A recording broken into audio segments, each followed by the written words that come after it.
All right, ladies and gentlemen. I about had Kate play that one more time because I was like, I'm not done doing what I'm doing. Welcome, ladies and gentlemen. Your host, your humble host, I am not in a good mood. So tonight should be an interesting show. Give me 1 second. I'm not completely done with what I need to be doing in order to start this. Give me 1 second here. Let me check what I've got.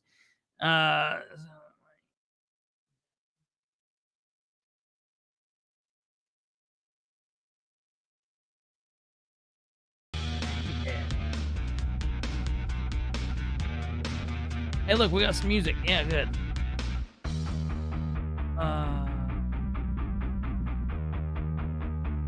Yeah, cool.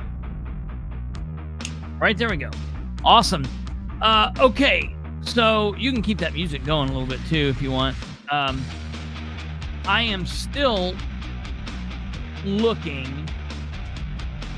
What I'm trying to find is the Muncie City Council meeting from June of 2020 and from July of 2020. So give me just 1 second here. They don't have it to where you can find it very easily at all.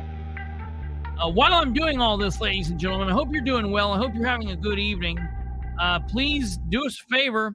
I currently, right now, am not capable of sharing any of this to any groups on social media because Kate got me blocked last night on social media. We access the political spotlight page, which my personal page is connected to. And don't get it twisted, I don't use my personal page for anything other than politics and the podcast, so it doesn't really matter. But she was replying to Alva in a comment here on the show. And while she was commenting to Alva, she said something they were playing around about, like her husband, like girls sitting on his lap, like Santa Claus. And she was like, "Oh, I would kill them. Don't worry, I would kill them." Joking around. She's not trying to kill anybody or whatever. And Facebook struck that, deleted the comment, and now I have a ban. And I don't know. Let's yeah, I don't know what's going on. I know the feeling of being blocked. Yeah, oh yeah. Well, ladies and gentlemen, this is the 50th episode. Woo, 50. Shouldn't that mean something? It doesn't mean anything to me. I just hate numbers because I literally killed a podcast at episode 198. I killed my podcast that I had built up, Perception is Reality. For years, I had built this thing up. I had 198 shows, and I killed it all for the bastards at 198. I still have it on the board. Episode 200 is still written on my board up here. I couldn't ever take it off of my board. I have it up there forever. Matter of fact, I put up a whole nother whiteboard so I could write on. Blame Kate. Joe Black, you sound like you're a guest from here. Are we sure that's Joe Black? Joe Black, tell us something we know is you. Jeremy Godsey. Yeah. Oh, Jeremy Godsey, what are you doing here from Facebook? You should be watching this on YouTube, brother. You're killing me. I get it. I get it that it's my 80-year-old guests and fans and viewers or whatever you are. I don't like saying fans. I'm sorry. I was talking with somebody else that made me say that. I shouldn't say fans. I'm sorry. How narcissistic. I meant viewers. I'm so sorry I said that. I understand the 80-year-old viewers watching from Facebook still. Jeremy, I'm just giving you a hard time, brother. The only reason I say that is because if you want to jump in and you want to watch any of the comments and you want to talk with anyone else that's on here, the majority of them are on YouTube. That's the only reason I say that. I don't care one way or another. A view is a view to me. It does not matter. All right. You're on the bottom of the news feed for 90 days. Bring food. I'm hungry.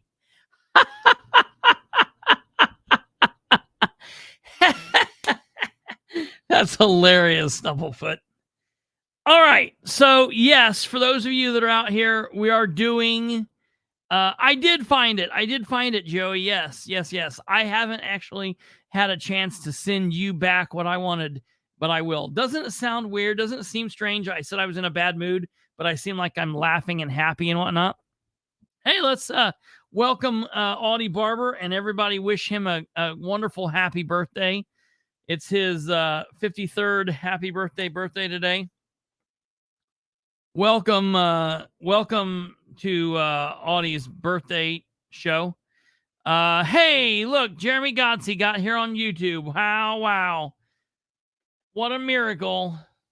Stephanie Price. Now, if we could just get Stephanie Price to watch us on YouTube, that's just what it's going to be. The whole thing is just going to be getting all the Facebookers onto YouTube. No, all right. So here's the thing. It's definitely Joe Black. Yes. How about the space bastard space of space politics? Yeah. I know it's you.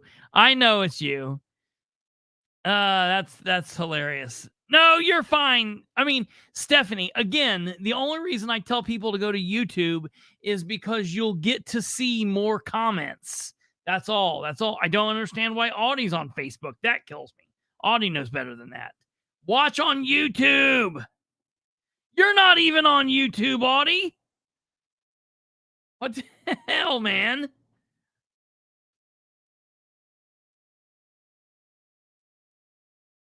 Okay. We're going to talk about a lot of stuff tonight.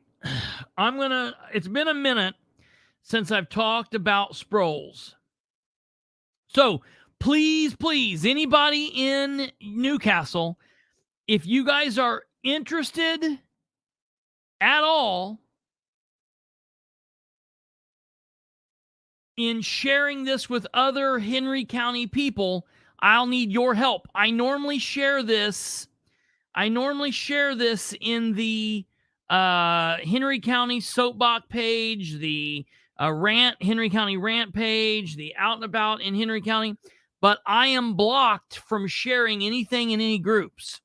So nobody can get anything. If anybody is in any of the Muncie groups, the Muncie community page, the Delaware County Awareness, Delaware County News, all of those pages, if anyone wants to share anything in any of those groups, you don't have to, but if you feel so inclined, I can't share my show there tonight for people to be able to see the stuff there because Kate and Alva was having some kind of, they were plotting to kill somebody, I guess.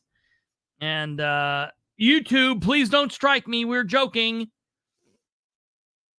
So, yeah, we can't denigrate the magnificent Barney Fife. He was cool. Sproles is an idiot. So we're going to be talking about Sproles tonight. But man, I am in a real pissy mood. We're also going to be talking about just a lot of other things. I'm in a really foul mood because we've hit the point in the election where I'm just over it. Nobody running right now, in my opinion, should be running. Very few people. I'm sorry, but I can't even get into it right now or we'll screw up the Sproles thing. Ladies and gentlemen, here is my ticker for tonight. The ticker's already at the bottom of the screen. The thumbnail, I knew it started with a T. Political Spotlight, 50th episode. So much stupidity, so little time. Now, if you are friends or family out there with any of the people that are on here, I'm not saying all these people are stupid.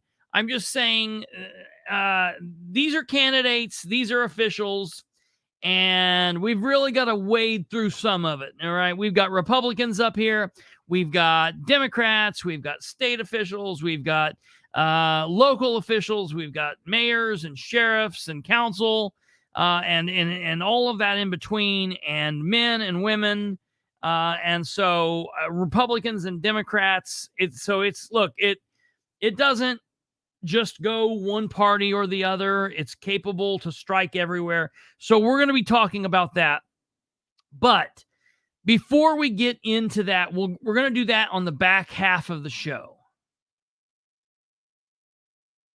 Oh, yeah. Yeah. Absolutely. Absolutely. I'll let you know. Matter of fact, I'll let you know about that. So before we get involved with anything, we do have to talk about the big thing that's pressing down on all of us right now. Who's the guy with a lot of teeth? Welcome, ladies and gentlemen, to everybody. Welcoming, what's this guy's name? I've outsaid it, but I don't want to say it wrong. Welcome, Noah Bozell. What a name. What a name. What a head. What a set of teeth. Nathan Bozell. Noah Bozell. He's like 7 years old, and he's the council president in Lapel. So he's he's a newbie here on the spotlight. So what a name. Yeah, he's in Lapel. All right.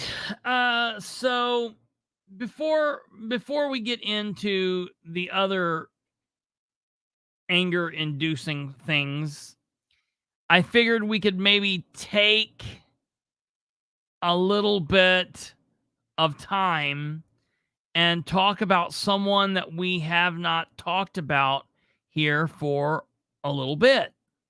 And of course, that would be Henry County, Indiana Sheriff John M. Sproles. I'm the sheriff of this town. I'm the sheriff of this town. All right. Mr. Sproles, Sheriff Sproles, is a very petulant. That's such a good word for him. He is such a petulant, small-minded, backwards ass man. Major ego. Tiny little brain. And he, after having served courageously on the Henry County Sheriff's Department for many days,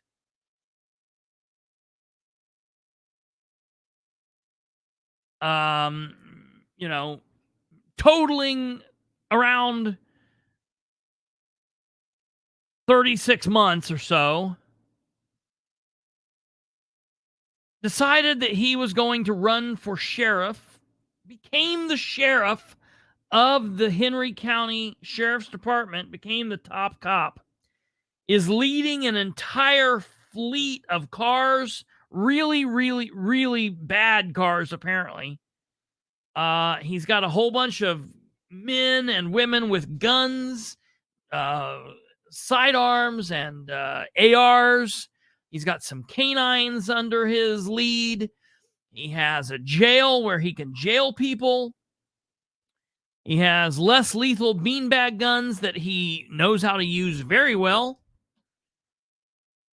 And it's like he is a kid in a candy shop.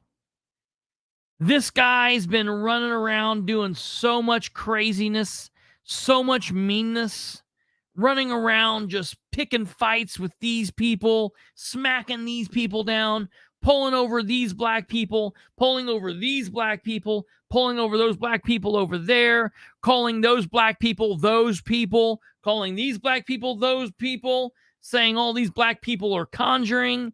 Just completely insane what he's been doing. We have to have gold-plated police cars.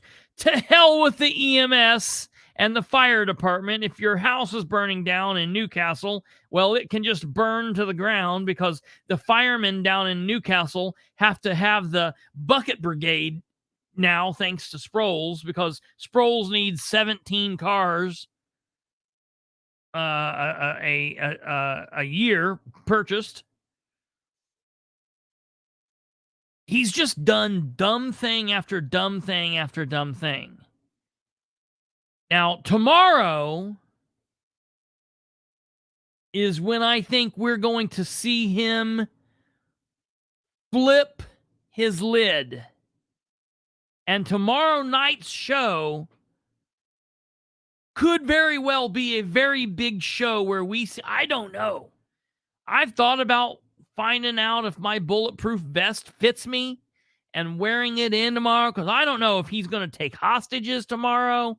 I don't know if he's just going to pull out and start shooting, because they're going to tell him they're cutting money tomorrow, and he is not going to be happy. But that's not even what we're talking about tonight. We're going to wait for that craziness to occur tomorrow and then talk about that on tomorrow's show. So if you're here from Henry County, tomorrow's show is also going to be a big Sproles show too. But tonight we're going to be talking about something, and this is weird because this is kind of a personal side of Sproles. And I don't normally do personal stuff. What's my rule? People who have been watching for a long time knows that the rule here is I don't talk about personal stuff unless they cause the personal stuff to swerve over into the public side, and it changes how they do things, and it causes the big stink. And this is something that he did. So everybody knows already that Sproles has a kid, and Sproles' kid, and listen, I want to say this for the record. I know what happened at the academy. I know that he got caught cheating, plagiarizing, whatever was going on down there. He's not the first person to do that at ILEA. He won't be the last. You're just not supposed to get caught doing it. You know, I mean, look, it's not trustworthy. It's not good.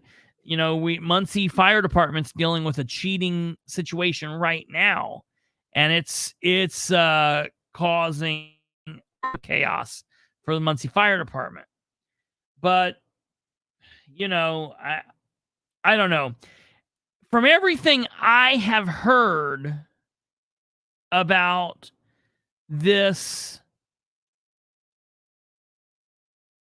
kid, the kid Sproles, everybody says he's a good guy. He's not like his dad. Now, I have no firsthand personal knowledge of that. I don't know. I have personally interacted with John Sproles. John Sproles is a nut job. He is a tool. He is a douchebag. The guy is just completely... I don't like him as a human being.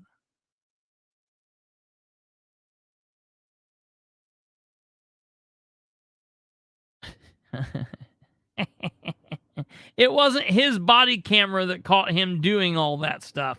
It was opposite departments. It was other departments which caught him. They didn't have the body cams at the time he was caught doing all of that.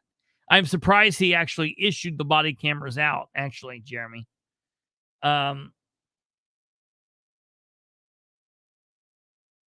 So...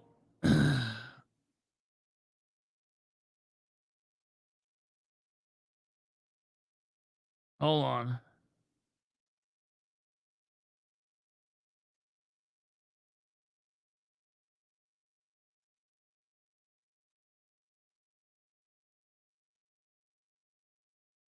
The Henry County only had body cams. Yeah. They've only got it in the last couple months.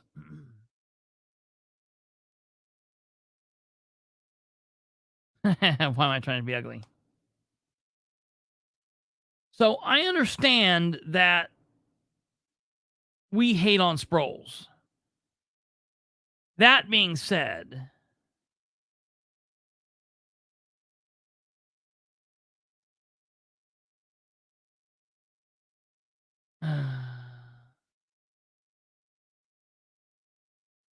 hold on.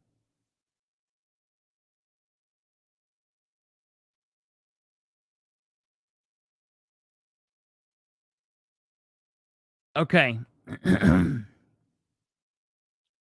So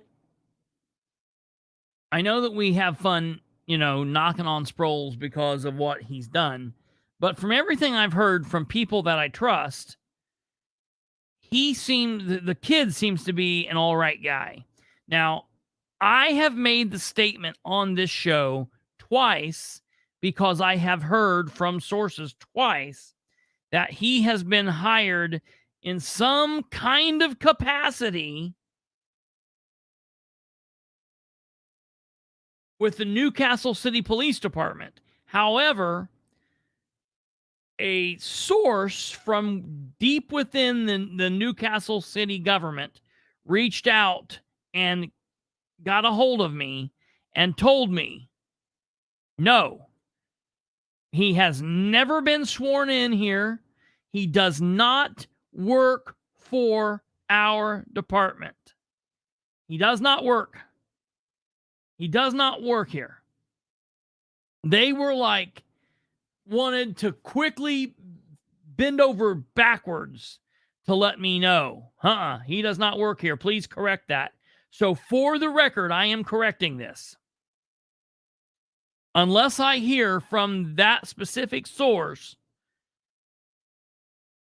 Sproles Jr. does not work for the Newcastle City Police Department. Now, we know for a fact, ladies and gentlemen, that he at one point worked for the Bunny Police. You know what the Bunny Police is? Does anybody know what the Bunny Police? The Bunny Police, the Deer Police, the Water Wings Police, the police officers that have the boats and the hunting rifles. They wear green. The conservation officers. He got a job with DNR. Conservation. And the duck cops. I always call them the bunny police, but duck cops pretty funny. And he was down at the academy. Now, something that you need to understand is when a police officer goes to ILEA, it's a 15-week course with a 16th week for the celebration and the graduation, the testing, and all of that. The State Police Academy and the DNR Academy is 25 weeks. Now, don't get it twisted. They're not learning anything extra. The state police and the real police, the police in towns and counties and cities, learn the same thing during those in the 15-week period. The extra weeks that the state police are there, that make up the extra 10 weeks, they're learning all of the weird traffic crap that they learn for being on the interstate. It's not like they're learning. Everybody thinks that the state police is some kind of elite force or they have some kind of jurisdiction over law enforcement. No, there's nothing different in the state of Indiana between a Knightstown police officer and a state trooper. There's nothing different than than a Muncie police officer and an Albany police officer and a state trooper. They all have the same power. Okay. The only difference is state police go for an extra 10 weeks to learn how to shine their boots and to learn how to polish their brass. It takes them 10 weeks to learn how to do that. All right. I don't know. During that extra 10 weeks, the conservation officers have to dye regular police uniforms to make it that weird green color. That takes a long period of time. And then they learn things like how to make fire out of sticks, and how to determine which raccoons have that brain-eating parasite to knock them in the head, and do all stuff like that, okay? They learn what rubber smells like when you're burning tires, and that's what they do during the 10 weeks, okay? And so Sproles Jr. was wanting to be a bunny police officer, a duck cop. And he was at the academy, and he was like in his last week. And this dude got caught cheating. He was plagiarizing somebody. Something happened, some kind of scandal. And they kicked him out, and DNR fired him. No question. You have to. You have to do it. They fired him. It is what it is. It's horrible. Well, this happened during the election. This happened during the election last year. And during that time, John Sproles went down there and he showed his ass at the academy. He went in. It's like he's got one outfit for when he's going to do something crazy. It's that really tight black slacks and that white shirt that's got the very nice collar and the, it's probably a $1,500 shirt he's wearing. Oh yeah, I'm gonna read through all of that. I'm gonna read through all of that. I'm just paraphrasing here. So what's going on is Sproles goes down and shows his ass at the academy. And I bring this up during the election. And I told the citizens of Henry County, do not elect this man. If you elect this man, he's going to cause problems first for the law enforcement and then for the citizens. It's going to go that quickly and it'll be bad. Now, I assumed he would do it in 2 years. I assumed he did it in 3 years. I didn't know he was going to do it in the first 5 months being there. I thought it would take him some time. He's an overachiever, I see. He's blowing my expectations. My expectations for how under par he would be, he's blowing it out of the water. So his boy gets caught doing something he shouldn't have been doing, and he gets kicked out of the academy. DNR fires him.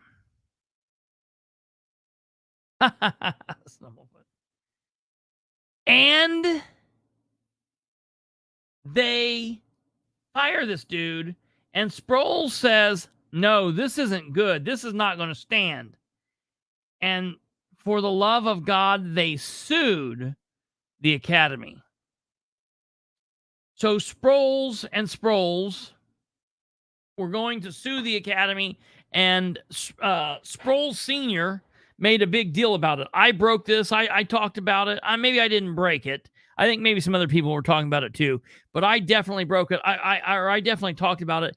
I had pictures up of him going down at the academy and pointing at the guy's face and walking the guy out, whatever. Tried getting my hands on the video and audio, and there's a whole big story behind that. But I had this, and Sproles called in and wanted, if some of you might have heard that, wanted me to remove it and wanted me to talk to what really happened, and said he wasn't doing that. And, he was going to file a lawsuit. I might be involved. Blah, blah. And I thought, okay, Sproles, call me to court. That would be great. Call me to court. That would be fantastic. So they file court, they file the paperwork, and they go through the motions, they do their thing. And, well, ladies and gentlemen, this all came to a head here just recently, and we're going to go through the court ruling, the order from the court, okay? And we're going to talk about this. Now, this is your sheriff of Henry County. All right? So here is the order. And for all of you that are interested in this, if you have not been able to see this, I will make a copy of this available. How many pages is this? I will make a copy of this available on, it's 20 pages. I will make a copy available on my social media. I will put a link to it on my Twitter, and I can put a link for it in the description of this episode, as well as I can put a link in the community section of the YouTube page. So I'll put it out there so you guys can find it one way or another. So this is the United States District Court, Southern District of Indiana, Indianapolis Division. Mark Evan Sproles, plaintiff versus Mark Bridge et al. Okay. And here's the number. It says plaintiff Mark Sproles was enrolled in the Indiana Law Enforcement Academy, ILEA, for training as a result of his recent employment as a trainee officer with the Indiana Department of Natural Resource Law Enforcement Division, IDNR. During his enrollment in ILEA, he alleges that he was falsely accused of plagiarizing an assignment, which resulted in his dismissal from ILEA, his termination from the IDNR, and the loss of future government employment and the stigma to his reputation. Mr. Sproles originally sued ILEA and the IDNR, but after ILEA and IDNR filed motion to dismiss on immunity grounds, Mr. Sproles filed the operative amended complaint, naming only individual actors. So here's what happened. They filed the motion to dismiss saying they had immunity, yada, yada, yada. So then Sproles, and let's be honest, this Mark Sproles is a young guy. He's like in his 20s. His dad is doing all of this because it hurts his dad's pride, probably even more than it hurts his pride, honestly. You know, young people are generally pretty easy to bounce back from screw-ups. I'm sure it hurt his dad's pride, specifically because his dad just had been elected sheriff. Mr. Sproles filed the amended complaint naming only individual actors. He sued ILEA officers Mark Bridge, Mr. Leahy, Mr. Aspenson, Mr. McElney, Mr. Stotling, Mr. Allen, It doesn't matter. The ILEA defendants is what we can call them in their official and individual capacities. All right. He sued the executive director of ILEA in his official capacity only, and he sued a training sergeant with the IDNR in his individual capacity only. All right. Mr. Sproles sued under 42 U.S.C. 1983, alleging the defendants deprived him of due process and deprived him of his liberty to pursue his occupation as a law enforcement officer. Defendants have moved to dismiss Mr. Sproles' claims pursuant to federal rules of civil procedure for failure to state a claim upon which relief can be granted. So what they're saying is literally what these people are stating. No relief can be given. The motion is now ripe for the court's consideration. Legal jargon is so weird. Standard of review. Party may move to dismiss a claim that does not state a right to the relief, the federal rules of civil procedure. And we're not going to read all of this because this gets really into the weeds with some of the legal jargon. And if you're interested in seeing all of this, you can. This is talking about what the judges used to decide if the motion to dismiss is valid or if they should throw it out and allow the court case to proceed onward. All right. And so judges have to decide, is there standing on what this kid is saying to allow this suit to go forward, or is there a reason to go ahead with what the defendants are saying and throw this case out? Okay. So they go down through the different citations here, which is what you're seeing here. Erickson v. Pardus. Then they look at this trial rule. Ashcroft v. Iqbal or whatever, Iqbal, Macaulay versus City of Chicago, Munson versus Gates, and all of this, okay?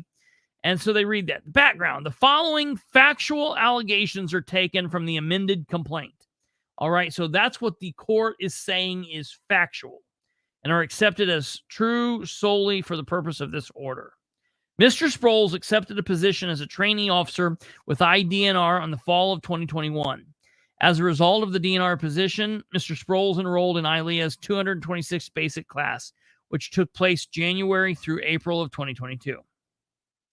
Mr. Sproles was elected class president by his peers, and as of mid-April, he was on a track to graduate with honors.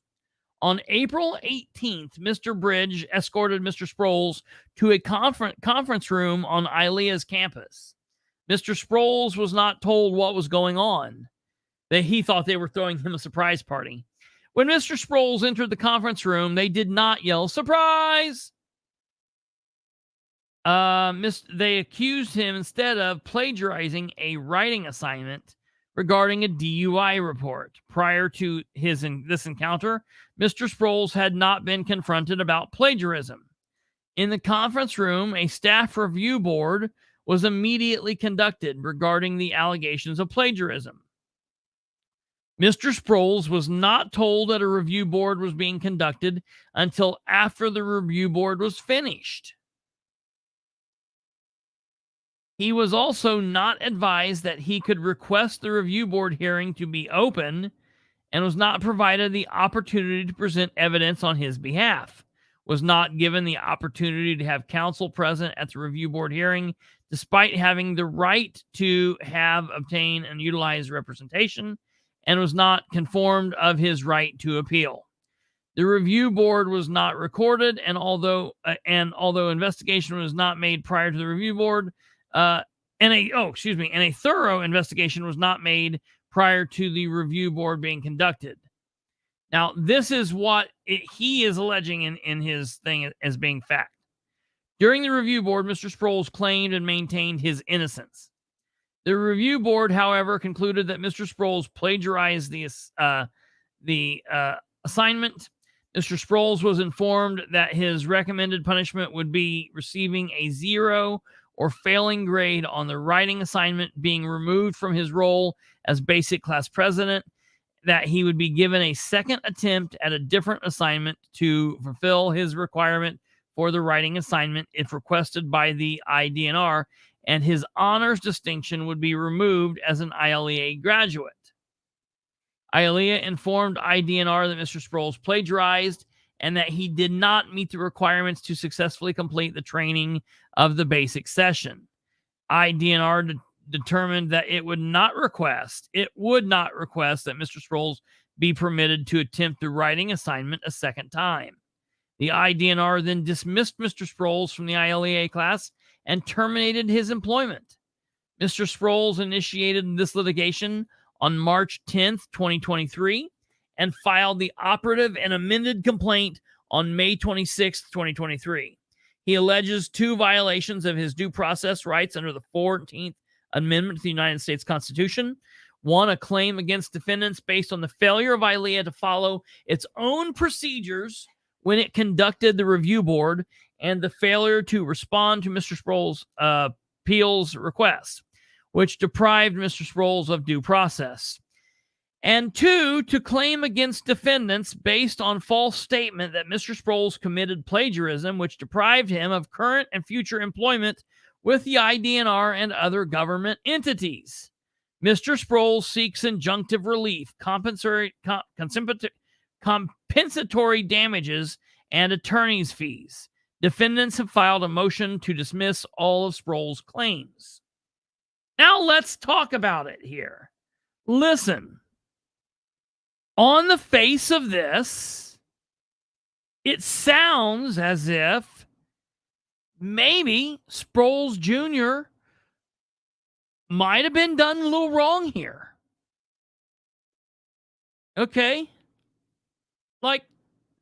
Kind of sounds like, I don't know if he plagiarized or not. They're accusing him of plagiarizing. It's a bunch of cops. You know, it's like, hell, they can't even wait to get to the bad guys. Everybody's just accusing everybody. Could you imagine being suspicious of literally everybody at all times, at all things? Ah, you did it. You did it. You did it. You know, it's, you know, it's crazy down there. All right. Listen to this. It sounds as if, you know, oh man, he should be given another shot. All right, let's keep listening. Let's keep reading here. Okay, count one, violation of due process. Defendants argue that Mr. Sproles fails to state a due process claim in count one because he has failed to demonstrate that he has a constitutionally protected property interest in his continued education at ILEA and cannot do so. Further, they assert that ILEA's procedures and policies do not create a constitutional right to having them followed. Defendants cite public education cases to support their arguments. They also assert that Mr. Sproles fails to state a claim against the executive director because Mr. Sproles has not alleged how the director is personally involved and the alleged constitutional deprivations. Lastly, defendants raise the defense of qualified immunity and assert that Mr. Sproles fails to show the actions taken by the defendants were clearly established as constitutional violations or so obvious that a reasonable state actor would know that his actions violated the Constitution. In his response, Mr. Sproles argues that he has sufficiently identified a property interest. He asserts that his statutory and administrative purposes of the ILEA shows that he has property interest in continued education at ILEA. Mr. Sproles cites to an employment case to support his argument. Mr. Sproles also argues that his amended complaint sufficiently states a claim against Mr. Horty because he alleges that Mr. Horty has not responded to his timely submitted appeal request. Lastly, Mr. Sproles argues that defendants are not entitled to qualified immunity because their actions were patently violative of his due process, which were clearly established. In reply, defendants argue that violations of state law do not amount to violations of constitutional rights. They assert that Mr. Sproles' arguments regarding mandatory training for law enforcement officers is irrelevant because Mr. Sproles eventually completed ILEA's course and graduated. So listen to this. This is where it turns completely inside out and ass backwards. He's suing them even though he eventually was able to happily pass. The dude has completed his courses and graduated, and all things are wonderful in the world of Sproles and law enforcement. But yet it's like, that's like me going through McDonald's and saying, could I get a coffee? Them saying no. I'm saying, okay, I'm going to sue you. And then while I'm walking out, they're like, he's suing because he wasn't an honor grad. It's exactly right. Well, I was cheating off of the second best student. It was a really good DUI report. Those DUI reports are a pain in the ass. DUI reports are some of the longest reports. They're horrible. They are horrible. I can tell you. Absolutely. They are. It's a pain. One year I just want to say I made 160 DUI arrests. And it was like, that was such a pain in the ass. All right, let's move on here. Defendants contend that the employment case cited by Mr. Sproles actually supports their position that Mr. Sproles does not have a constitutionally protected property against his continued education at ILEA. Does he want to go through there again? Defendants also reiterate that they are entitled to qualified immunity. Section 1983 creates civil liability for persons who, acting under the color of state law, deprive a plaintiff of his constitutional rights. Here, Mr. Sproul implicates the 14th Amendment Due Process Clause, which provides that no state shall deprive any person of life, liberty, or property without due process of law. A due process claim requires constitutionally protected property or liberty interest, a loss of that interest amounting to deprivation, and that deprivation occurred without due process. Thus, a plaintiff must allege the loss of liberty or property interest before the court addresses whether the procedures satisfied minimum constitutional requirements of fairness. Okay? Mr. Sproles is not clear in his amended complaint as to what right, liberty, or property is impacted. In fact, Mr. Sproles seems only to focus on the lack of due process from the review board and the appeal process without alleging any property or liberty interest. But a lack of due process alone is not enough to state a violation of the Due Process Clause. The plaintiffs cannot recover simply because the procedures were unfair, even if they were. The Due Process Clause is not a general fairness guarantee. Its protection kicks in only when a state actor deprives someone of life, liberty, and or property. Get it? This poor pleading leaves the court without a clear understanding of what right is impacted in count one without identifying the right Mr. Sproles fails to sufficiently allege due process. Defendants pick up on his failure to argue the defendant's motion to dismiss, that Sproles has failed to plead that he has a protected property interest in continuing education at ILEA, and he cannot do so. He's already done it. After realizing that he must plead a property or liberty interest to accompany his allegations of due process violations, Sproles accepts defendant's characterization of the interest of property interest. He references this property interest in his continued education and training at ILEA in plaintiff's response to defendant's motion to dismiss. Yet defendants add more fuel to the confusion fire by changing their characterization of Mr. Sproles' alleged interest in their reply in support of the motion to dismiss, saying they argued in their motion to dismiss that Mr. Sproles has failed to demonstrate that he has a federally constitutionally protected liberty interest in this case. Overall, the parties' pleadings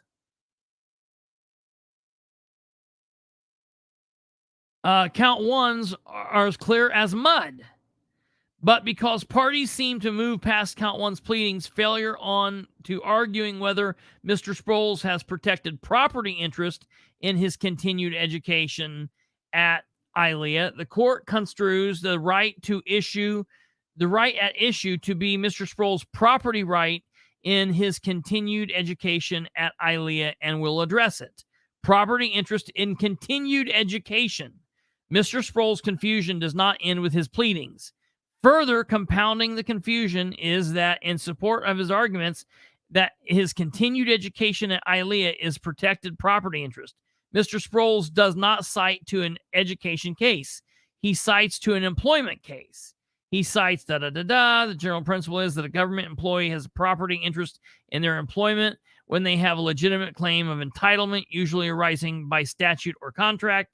But his attempt to rely on the law in employment context will not do so. This is not an employment case, as evidenced by Mr. Sproles' own characterization of his right to continued education, not continued employment. The fact that he was removed by his employer from the lawsuit shows even more that this is an education case, because at one point he was suing IDNR and he dropped them. Mr. Sproles presumably attempts to conflate education with employment because circuit precedent forecloses his education argument. We have explained that in college education, any education is not property in the usual sense of the word. In the context of education, a student must establish that contract entitled to him to the specific property right he was deprived of, such as the right to continuing education or the right not to be suspended without good cause. Here, Mr. Sproles points to no such contract with ILEA and as such cannot proceed down the education route.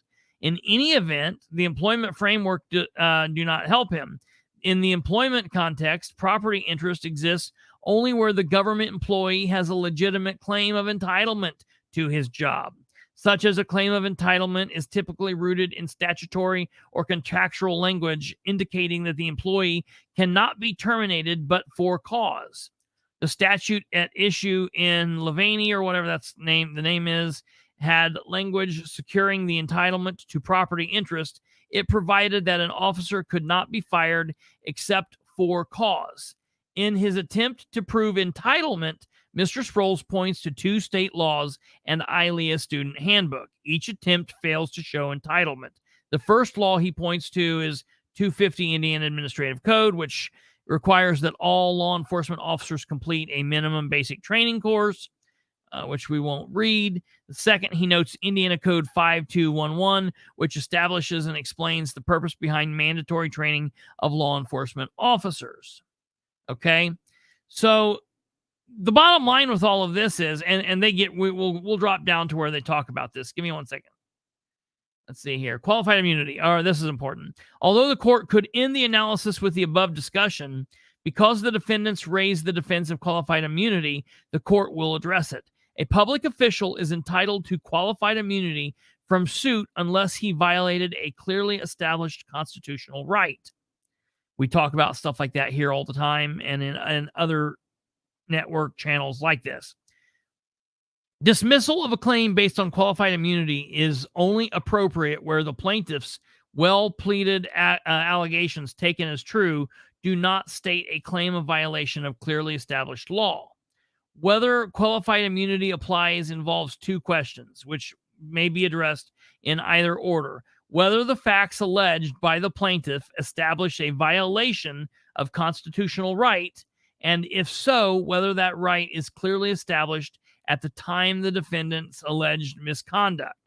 To show that right is clearly established, the plaintiff must demonstrate that existing case law at the time of the events in question placed the statutory or constitutional question beyond debate. All right. So they break down here. Bottom line here is they basically state that there is no qualified immunity situation here. All right. So this is very important. Accordingly, Mr. Sproles has not. All right. We'll come up to here. Even assuming the laws discussed above provide a protected property interest in his continued training, Mr. Sproles has not identified existing case law at the time of the event in question that places the statutory question beyond debate. As explained above, the only case law that Mr. Sproles cites as supporting his property right in continued education is the case law there.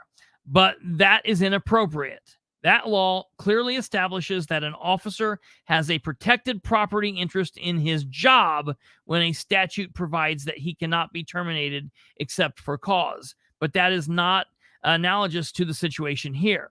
Mr. Sproles has not pointed to any law clearly establishing his right to continued education with ILEA.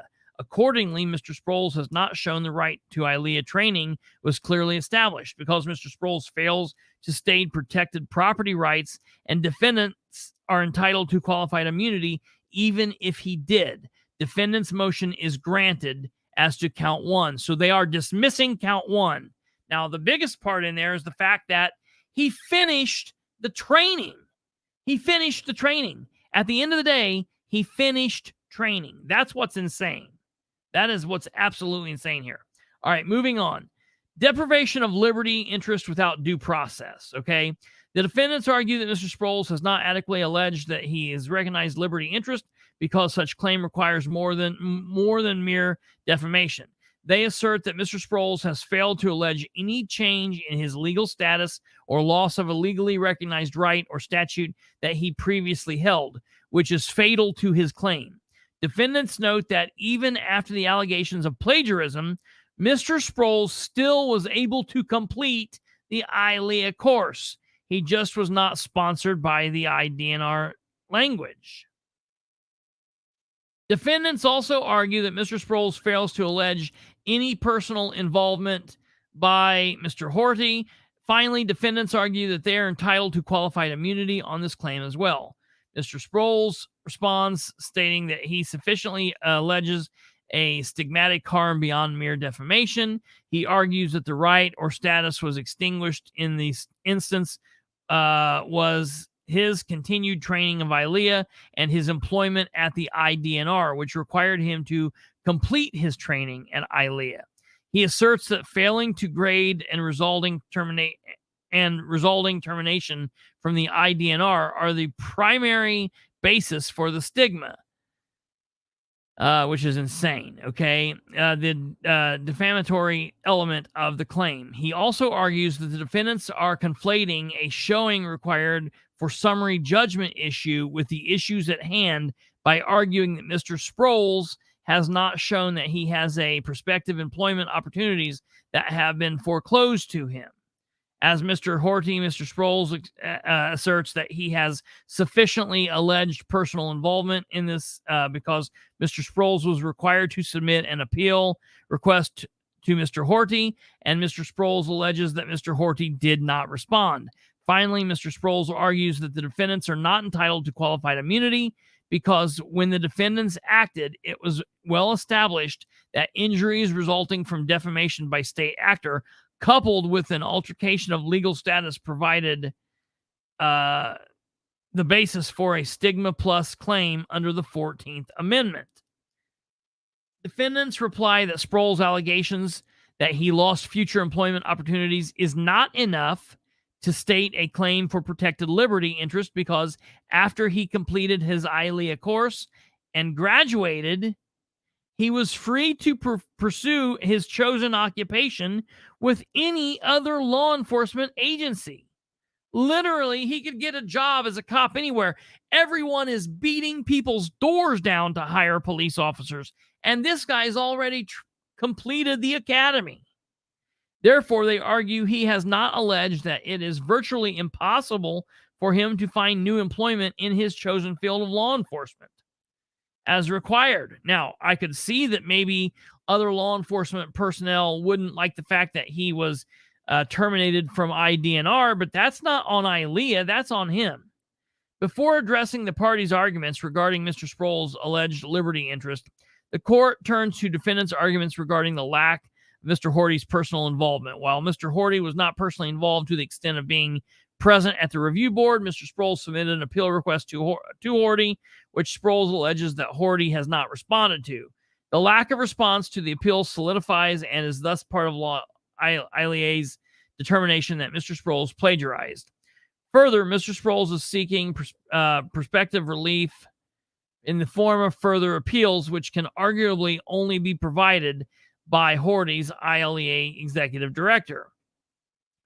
Therefore, the court finds that Sproles sufficiently alleges that Horty's personal involvement such that he shall remain in the case at this stage. So there, it seems like Sproles got a little bit of a victory. They're not going to let the Horty guy just out of the case. So he's still there, all right? Because the defendants do not parse the individual liability to any other defendants, the court finds no issue with the sufficiency of the allegations to their involvement. As with the deprivation of property, the Due Process Clause of the 14th Amendment protects against deprivations of liberty. All right, we get down here.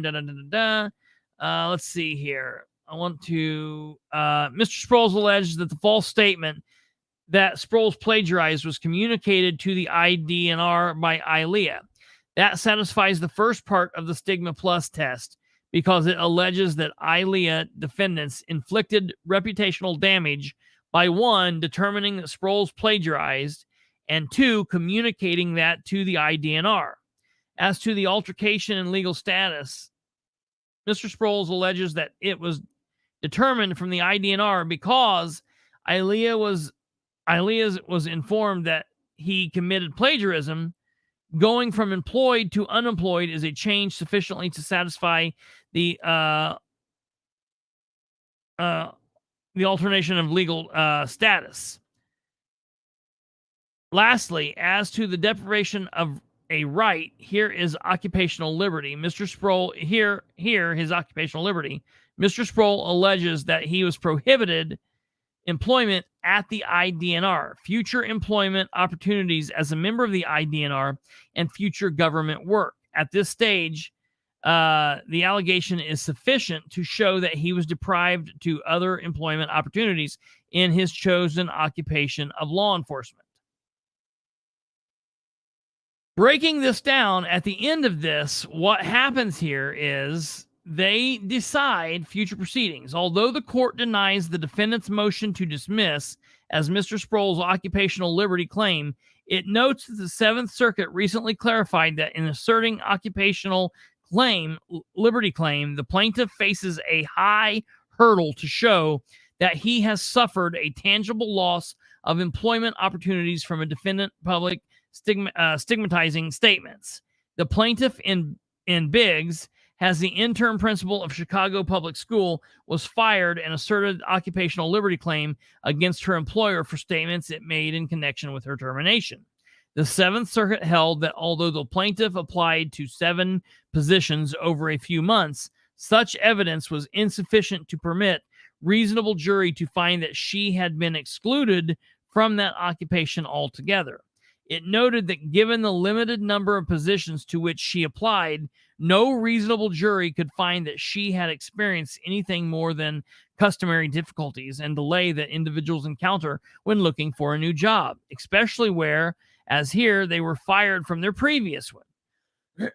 Accordingly, in order to ultimately succeed on his occupational liberty claim, Mr. Sproles will be required to provide evidence that he does not have a job in law enforcement, despite vigorously applying for other law enforcement jobs, because Rule 11 requires that the parties' factual contentions have evidentiary support, or if specifically identified, will likely have evidentiary support after a reasonable opportunity for further investigation or discovery. The parties should focus their discovery on Mr. Sproles' employment searches and status. Further, the court notes that Mr. Sproles seeks prospective relief with respect to the appeal process of ILEA, but that appears to be undermined by his admission that he completed the course. However, as defendants recognize, he was no longer an employee of the IDNR when he completed his training. This is of jurisdiction concern to the court, since Mr. Sproles is seeking injunctive relief with respect to the training at ILEA. If a claim is moot, the court lacks jurisdiction. Okay, so because Mr. Sproles is seeking injunctive relief, Mr. Sproles is ordered to show cause no later than October 19th, 2023, as to why his occupational liberty claim for injunctive relief should not be dismissed as moot in light of his possible graduation from ILEA. Conclusion. The court, having considered the above action, makes the following rulings. Number 1, defendant's motion to dismiss 35 as to count 1 is granted. As to all defendants, count 1 is dismissed with prejudice.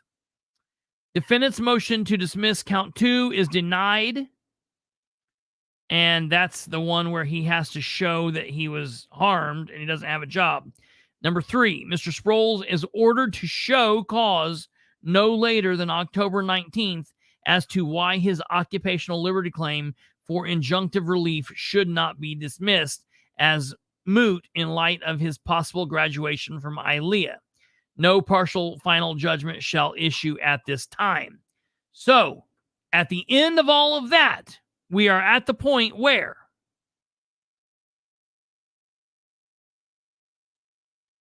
number 1,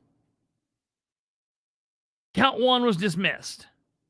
Count 2, in my opinion, in a matter of days or weeks, will be dismissed, because I do not believe that he will be able to show that what they're wanting. I do not believe that he will be able to show that he was harmed.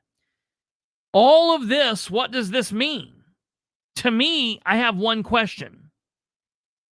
What agency sponsored him to go to the academy to finish his training? Did his father, who was sheriff, sponsor him? Is there anyone in the comments that know that? Do we know? Did Sheriff Sproles sponsor him? And in what capacity was he sponsored to go down there? Henry County Sheriff's Department. What are you saying that you know, or are you saying that because you're guessing? Guarantee. Yeah, I mean me too. So that's a question to me. How?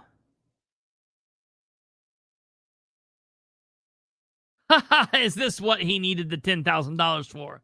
No. So here's the thing. It does. They don't have to pay to go to the academy. The academy gets money from the tickets, and that's what pays for officers to go down there. So he doesn't have to pay for that.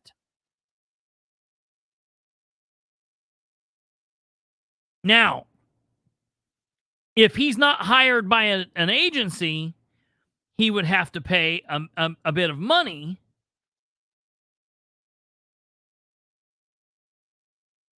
Yeah, that's the thing. Did someone else? I mean, there's question here.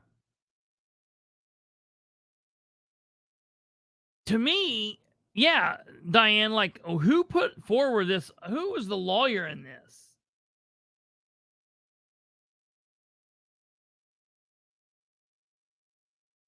I'll have to look and see who his attorney was. But his dad was all big in this. He was pushing this, and this was a big thing that Sproles Sr. was doing before. Here we go. Let's find this out. We're getting some information as we're here.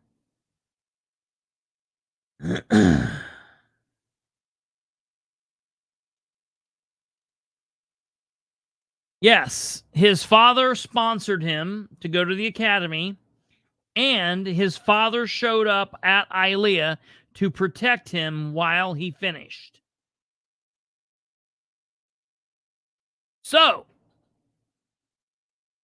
to the source that is texting me currently, is he a reserve for the Henry County Sheriff's Department, or in what capacity did Henry County sponsor him to finish this? What happened there?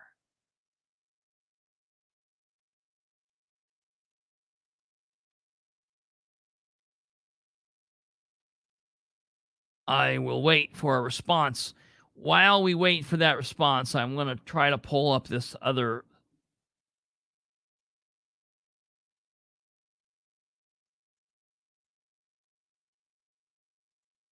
situation here real quick.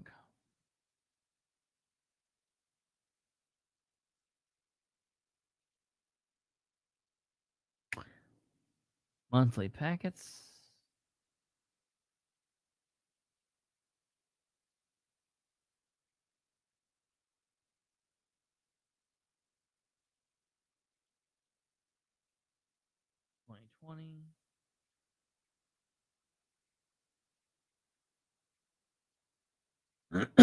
Okay.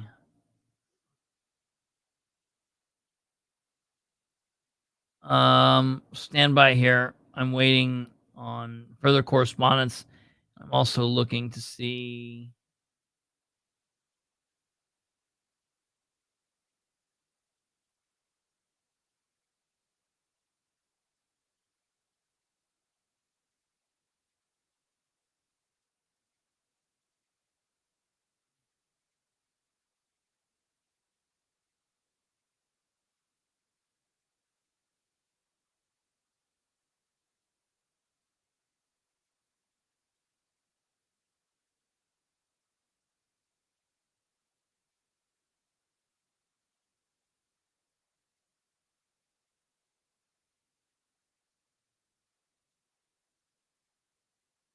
1220.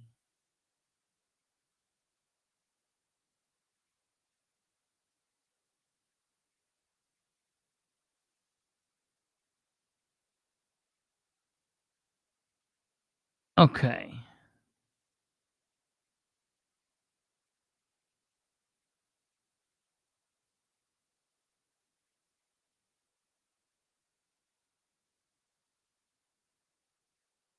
Okay.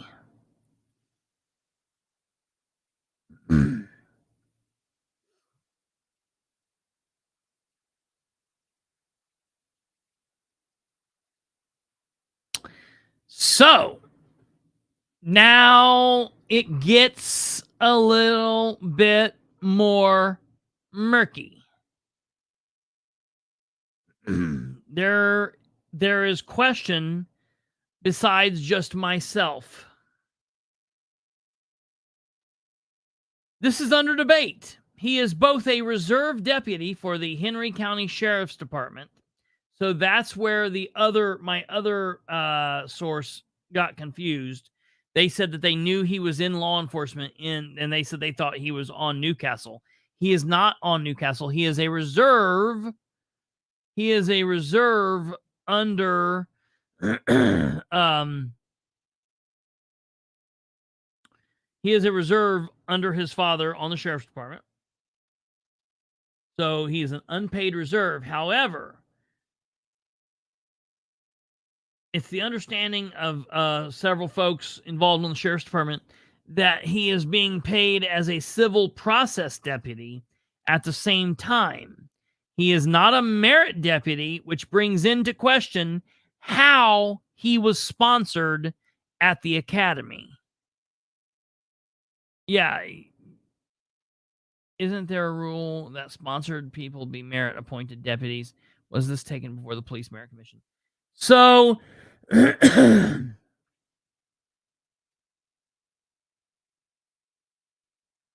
I don't know. It just depends on what they've got going on down there. There might be different things in different areas. Like, for example, Muncie might do things different than, say, like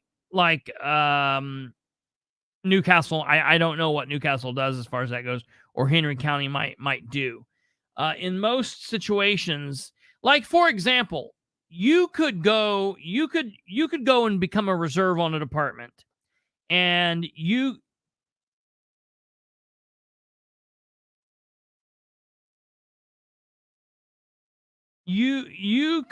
can go and say, I want to be a reserve on a department, and you could work for a couple of years as a reserve, and you could talk to that department about saying, well, hey, could I pay for my own way? Could I pay for my own way? Or what do I need to do? And there have been people that have paid, and the department has sponsored them, and it didn't go through a merit process or whatever. And so then they just continued working as a reserve. The issue is you cannot work on a department. You cannot work for an entity that you volunteer at. So, for example, 911 dispatchers, and this is something that used to piss Delaware County dispatchers off all the time. There was a period in time where Delaware County dispatchers all used to be Delaware County reserves. Well, you'd get into a problem where what they were doing was people were working overtime in some aspects, or they would go work as a reserve, and then they would put down for overtime. It was a mess. So it came to a situation where you cannot volunteer. So Delaware County Sheriff's dispatchers, or the 911 operation that answers for everybody, they would go be reserves in Muncie, or they would go be reserves in Eaton or Albany or Yorktown, because they could not be reserves on the sheriff's department. So if Sproles Jr. is working as a civil process server, he shouldn't be able to volunteer on the sheriff's department down there. It's against fair labor standards. So it's definitely an issue. So this Oh my God. And your camera's still sideways too, I bet, Catherine. I'm going to tell you how to do that right way around here soon. That's horrible. That is horrible. We had a budget meeting in Muncie tonight, but yours is going crazy.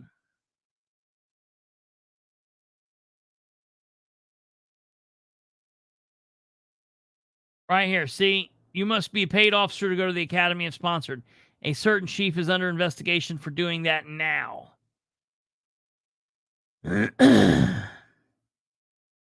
So, this is a big thing that's going on with Sproles.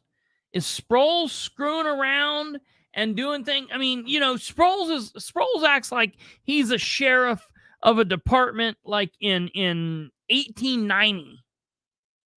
Rather than it being 2023, Sproles acts like he's just walking out and deputizing people, and they're going to go, you know, fetch some rope.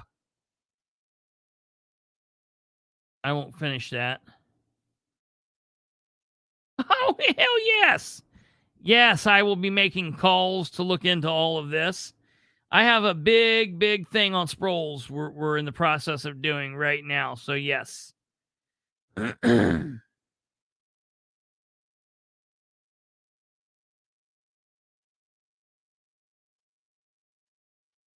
Reserve deputies visit local schools. This is something from the Henry County. This is something from the Newcastle Courier-Times. The Henry County Sheriff's Department Reserves Unit recently read Dr. Seuss books to kindergarten students at Blue River, Knightstown, and Shenandoah. Officers who participated were Deputy Melissa Bishop, Deputy Troy Klaus, Deputy Daniel Martin, Deputy Evan Sproles, Deputy Charles Norris, Deputy Haley Curran, and Deputy Taylor Davidson, as were full-time Deputy Derek Bertrand, who coordinates the reserve unit.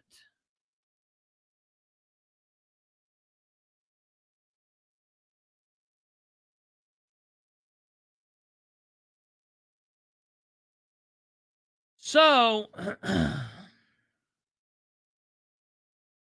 this little stumble, Evan Sproles is junior, yeah. He's not actually a junior. I just call him that. His name's Mark Evan Sproles is what his name is. The dad is John Mark Sproles, and the son is Sproles.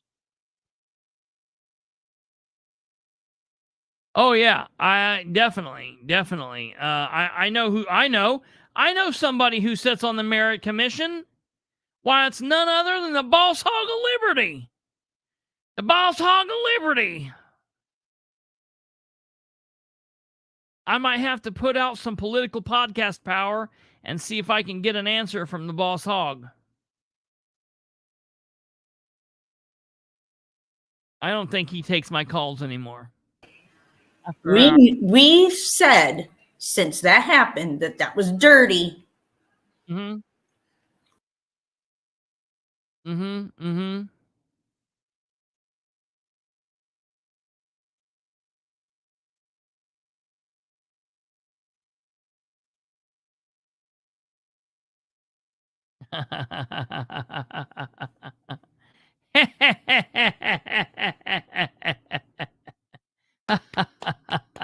That's hilarious.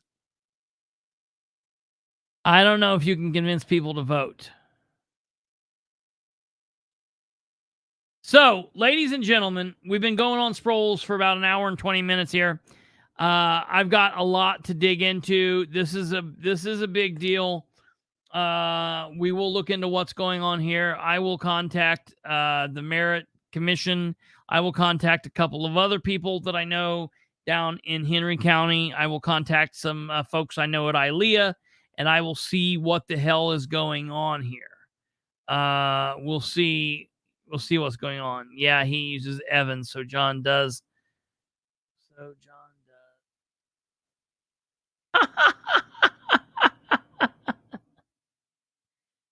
does. Yeah.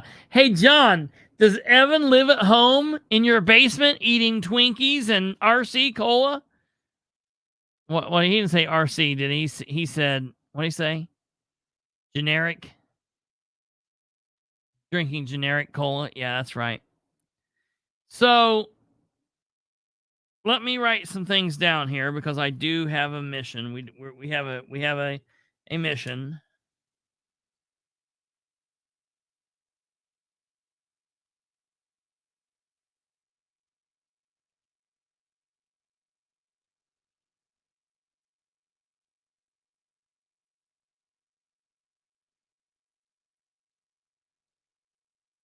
So I will let you guys know about that all really soon.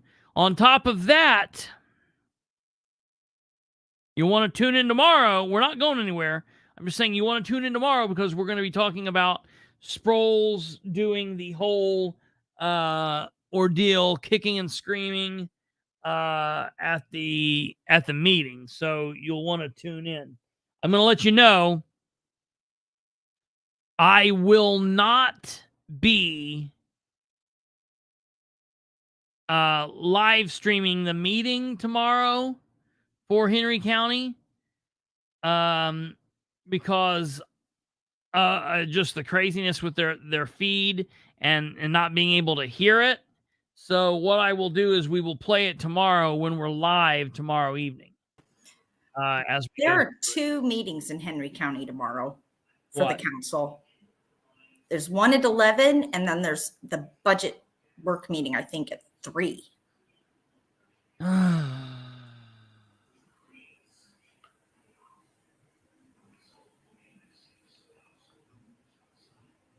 And I subbed to their YouTube, so it'll ping me tomorrow.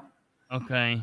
I feel kind of dirty for doing that because it feels like I'm somehow supporting them, but no, it's good. Girls got to know. Yeah, it's good to know what's happening there. So I believe there are 2 meetings, one at 11 and one at 3. Well, that's okay. Yeah. Well, yeah, the day's pretty well fucked. We've got a big Sproles thing tomorrow that we will go on a rampage with. So if you like some Sproles activity, folks, you'll want to come back here tomorrow evening at 9 p.m. Yeah, okay. It's a commissioner meeting, but yeah, they're still going to be talking about the money. Oh yeah. So tomorrow's a big likelihood he'll show up at both of them. Yeah. To just rip people up. That being said, yeah, because we will, and we'll definitely talk about that tomorrow. So we will have that. It's harder than shit to find it. Come back up here and tell them what the page is. Oh fucking hell! It's hard. So YouTube, and even if you have the name, it doesn't mean you'll find it. Council meeting YouTube. I always do that search. Hey, Kate, say, get ready to hold on to your butts. Why? I'm off screen, bitch. No, you're not. Say it. Hold on to your butts. No, you got to say it with your cigarette. Yeah. Hold on to your butts. Yeah, haven't you watched that from Jurassic Park? Oh, it's Jurassic Park. Yeah. Sorry. Okay, so I found the thing, and it is, come on. It is at Henry County IN 9155. So I will, I know it's like super easy, isn't it? So I will copy that and I will put it in the comments for everybody. Okay. And now I'm going to go away again and continue chain smoking because the shit pisses me off. Get rid of me, Kristopher, so I can do this. So ladies and gentlemen, now we're going to go on. I won't keep you guys but about 20, 30 more minutes. I'm going to try to keep it about that short. But let me tell you this. I am pissed off. Now, I actually calmed way down while I was going through that and reading that. Like I got angry a different way, but I lost some of the steam of the anger. Man, I was in a bad mood when we first started. And I'm kind of somebody that's hard to tell when I'm in a bad, like, there's a couple different things. I'm in a bad mood, and this is what I look like when I'm in a bad mood. When I'm in a good mood, this is what I look like. Or I'm yelling. And when I'm yelling, that's like off the charts.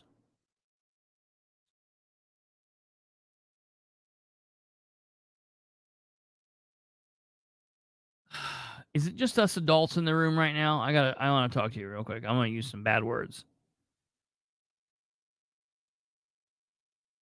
I am really fucking pissed off today, people.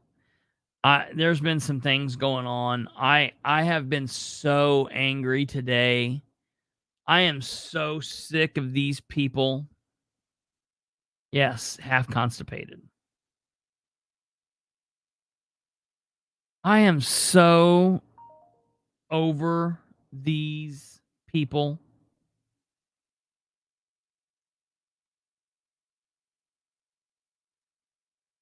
It's like somewhere along the line,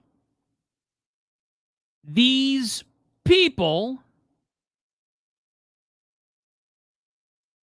decided that we have to earn some kind of, we have to earn their respect. They have to vet us. And I'm not just talking about the elected officials. I'm talking about some of these dumbasses that are running for office as new candidates.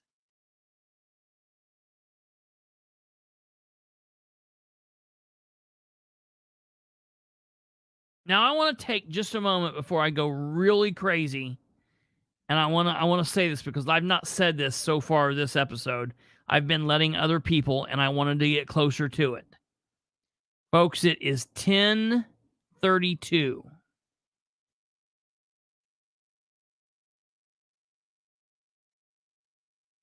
Oh, no, she already did that the other day. Yeah, that was done. I wanted to get closer to it. Andrew Pop was saying it periodically. So this is going to be just kind of a stream of consciousness because I have a lot of different things that is pissing me off, all right? Number one, before we get into the whole pissy rant thing, it's early. Voting registration ends in just a little bit, folks. It ends at 11:59. It's 10:33 p.m. In 1 hour, it will be 11:33 p.m. And then it'll be 11:43 p.m. And then it'll be 11:53 p.m. And at 11:53 p.m., you will have exactly, basically 6 minutes to register at that point. It's do or die. It's do or die. And I'm telling you, there will be some, because it happens every year, someone will call me on election day and ask me how they can register to vote. It just always happens. And this year, I just might record you when you call me. Just letting you know. I won't play your name, but I will call you because I just want people to know that it's true, and I'm going to put it out there. So just be warned. It's going to happen. It's going to happen. Voter registration ends at 11:59 p.m. tonight. If you don't get registered, you won't be voting in this election. All right. So I woke up today and I thought, you know what? I am not okay with the fact that the Republican Party has a ballot that they have put out in the world with wrong information on it. I am not okay with that.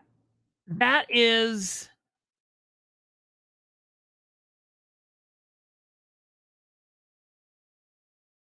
I want to show you guys something.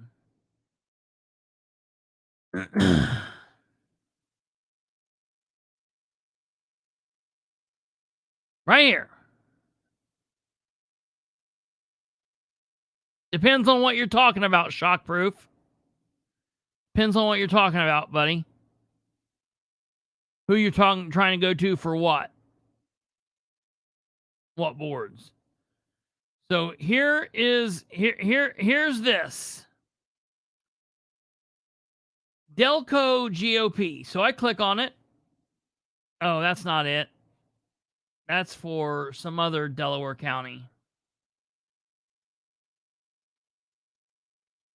Delaware County. Oh, that's Pennsylvania. Indiana. Delaware County, Indiana. Let's go look, see how junky their page is. This isn't it either, damn it. This is it.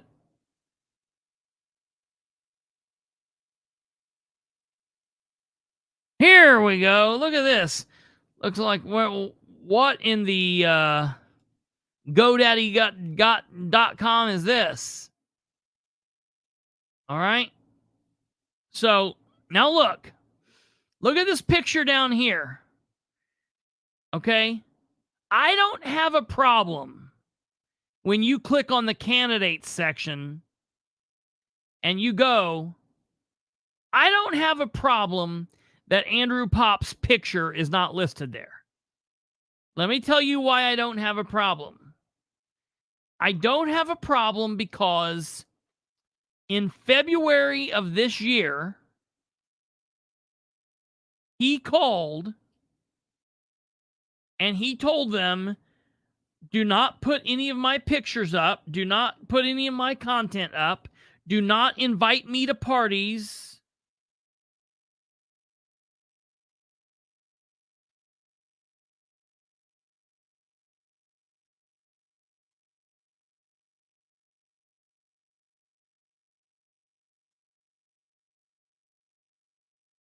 Hold on.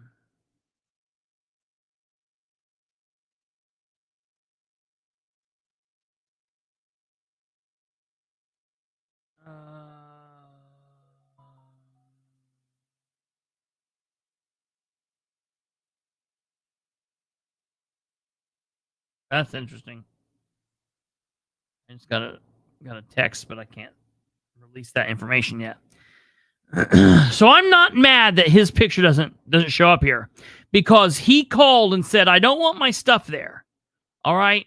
So I don't have a problem with that. And he said, don't invite me to your stuff. And I don't have a problem with that. But this next thing I got a real problem with. When it says 2023 City of Muncie Municipal General Election Ballot, there's only one of those. They get it from the Delaware County Clerk, which is the election administrator in the state of Indiana, and they get that from the Indiana Secretary of State's office, which is the chief election officer of the state of Indiana. There's only one ballot. And the ballot has every name of everyone running. Now, this is the Republican page. Look, it's got a whole host of Democrats.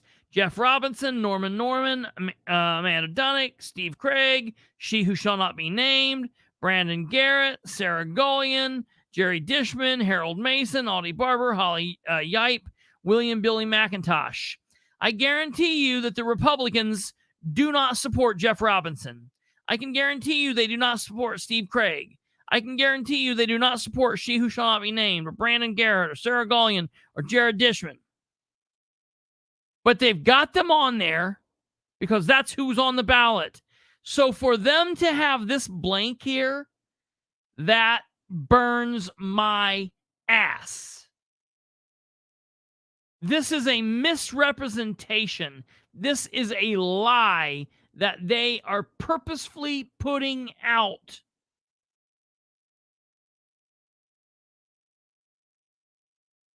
On these people.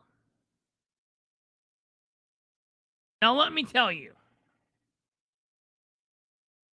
I've had my ups and downs with Andrew. I'm not on Andrew's campaign team. I'm just telling you like it is. This is bullshit. I'm going to tell you right now. If Nora's name was not on this, if Audie's name was not on this, if Dan's name was not on this, it would be bullshit. If the Democrats left somebody off or left the Republicans off, if the Democrats put up one and they left Dan off, I would be complaining about it. I am not happy about this.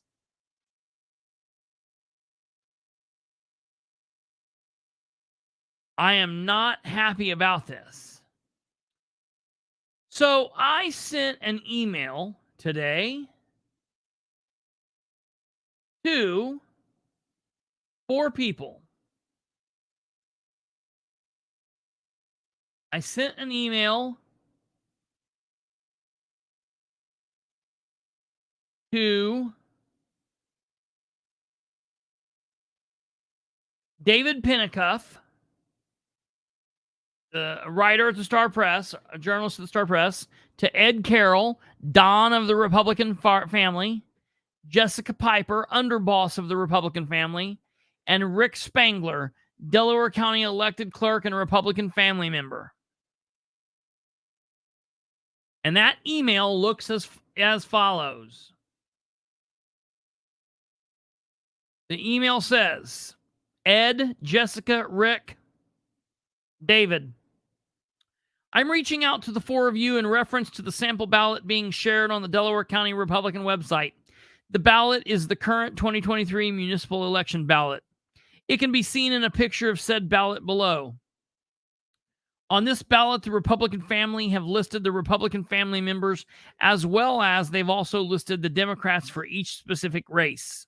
However, in District 5, they do not have the current Republican candidate running, Andrew Popp. For the record, I am not affiliated with Popp's campaign. I am not, Popp and I have had our differences, and he's not even aware as I write this and send this to you that I'm contacting you. But I am reaching out to you here because I am a political commentator and a political activist, and I find this to be reprehensible. The Republican family is purposefully putting out false information. This is not even a matter of campaigning or supporting one candidate over another. It is simply a lie. Now, I am aware that Popp placed a phone call back in February of 2023 to the family leadership stating that he did not want their support. He went on to state that he did not want to be invited to events or listed on their page. I fully understand his wishes, as well as I fully understand why the family wouldn't list Popp in the candidate they support section. I get why they wouldn't post pictures of his campaign in their page, and so on and so forth. However, sharing this ballot is not a Republican-made item. Obviously, the family isn't supporting Jeff Robinson or Nora. I won't say her full name together ever. Yet they are listed on the ballot, as is every other Democrat. But the family has to purposefully go out of the way to leave a candidate off the ballot. Andrew Popp, Republican candidate for District 5, City Council. It is complete and utter bullshit. The Republican family is purposely putting out false information and sharing that with anyone that might come upon that picture. I understand their reach on the page is limited. But the family, just as the Democrats or any other organization, should strive to put out factual information. I get the family not supporting or endorsing Popp, but to willfully propagate the idea that there is no other candidate in the District 5 race is gross. It needs to be fixed. And if the family is unwilling to correct this egregious error, I'm hoping the Star Press will report on their willingness to disseminate false election information. I am asking for this to be corrected immediately, and I am also asking for communication back, letting me know this was received, and letting me know when this massive screw-up will be fixed. I then told them where they could call or text me out, yada, yada, yada. So this is the first thing that set me off.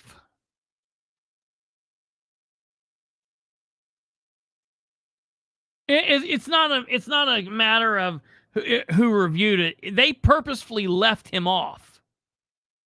They purposefully left him off because it's the same ballot that the Star Prescott and Andrew's name is on that ballot. There's only one ballot, so it's not like they were typing his name. They deleted his name from the page. So it actually took work for them to do. I just was so blown away about this. Then I find out there's some kind of mix-up. Audie Barber's been going out and registering people to vote, elderly people.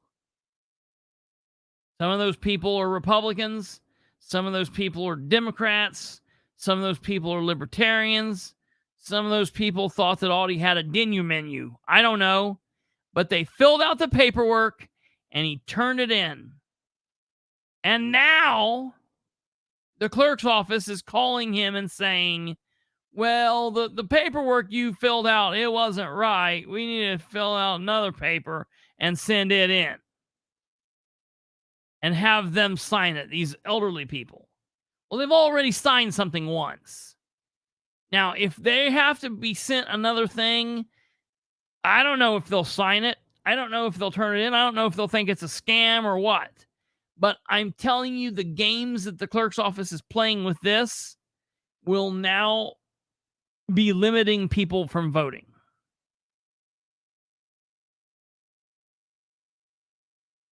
And that's gross. And that pissed me off. And then I get a phone call from one of the Democrat candidates. Now, most of the Democrats have been interviewing. No issues, no harm, no foul. Now, today is supposed to be the deadline for candidates, but I'm going to give everyone until tomorrow. Tonight will be the deadline. We'll see what happens, how it shakes out. Tomorrow is when I'm going to announce what's happening with everyone. Because I did send a final blast of messages just as a reminder, hey, you need to let me know tonight to everybody. Democrat candidate Sarah Gullion texted me today, messaged me today, or called me today, excuse me. We've been playing phone tag for a couple days, and told me that she would not be coming on. She would not be interviewing with me. She wanted to continue to remain doing her strengths. And I said, may I ask you what those strengths are? And she said, talking to people at the door. I said, that's great. Continue doing that. We could do a 20-minute interview. Come on, talk to the audience. You're a first-time candidate running as a Democrat in a district that a Democrat has never won. You're running against a new candidate who, although he is a new-time candidate, he's currently sitting on the council seat because he was appointed in. You have a chance, but you need to be willing to take that opportunity. And she was like, I knew you would feel this way. And she was like, I just don't want you to take it personal. I said, oh, it's not personal to me. Me personally, I don't care if I ever speak to her again in my life. I don't care about her one way or another. But it pisses me off for the people of the district. She said, if I win, I will gladly talk to you. I said, if you win, first of all, you'll have to talk to me. But if you win, I don't want to talk to you. That's like vote for it to know what's in it. I'm sorry, but I don't do that. I can't tell people to vote for you because you'll talk to me if you win. I want to know why I should tell people to vote for you. I can't tell people to vote for her. I cannot tell people to vote for her.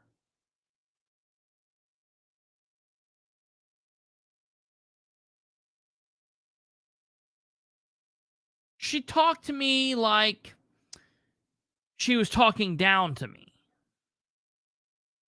Like she was going to test the waters and find out who I was before she developed any kind of a talking type of relationship with me.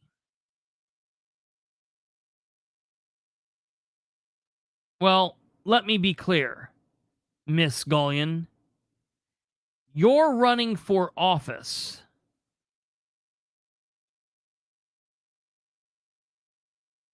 You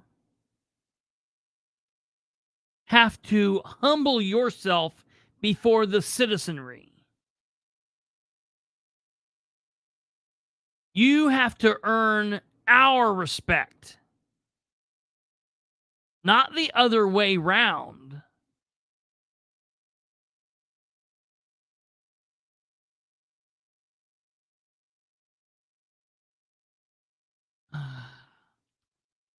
I don't know if she's part of that resist group or not.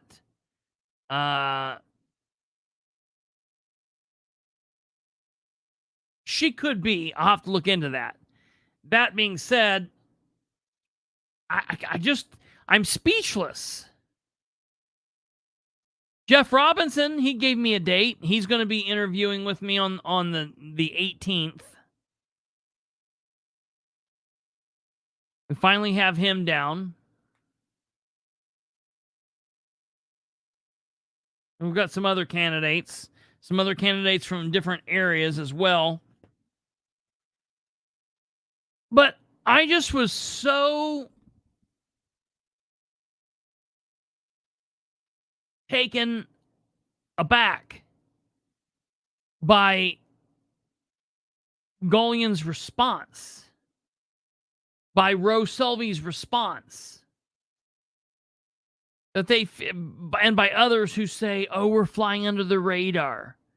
I'm working in the shadows. I'm just keeping quiet. Well, I'm sorry, but if that's what you're doing, you're not campaigning. Oh, yeah, I just got a text. She is resist. Sarah Gullion is resist. I did not know that. That's interesting.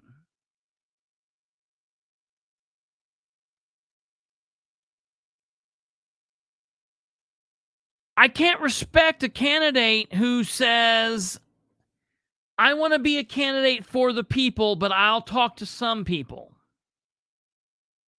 I don't need to talk to all people.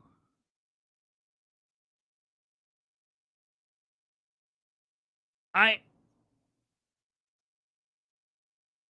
don't know. None of these candidates are worth a damn. And then I went by Workman's today, and Workman's is as junky as it is. It's junky. It's just, it's not what it is now. I sent out a message to Sarah Gullion's opponent, Brad Marshall, and I said, "Hey, your opponent's not taking me up on an opportunity to campaign. You're both new candidates. I know your party doesn't want you to interview with me. You better not miss up on this opportunity." You know what?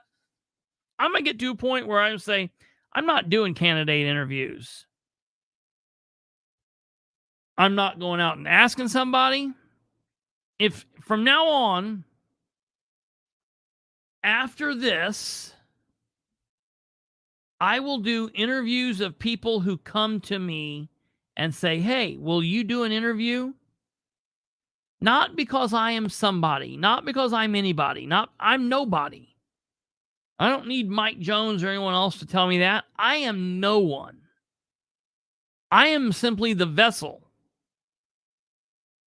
with which their voices can be broadcast out into the citizenry. They need to talk to anybody that's willing to listen. They need to sell their message.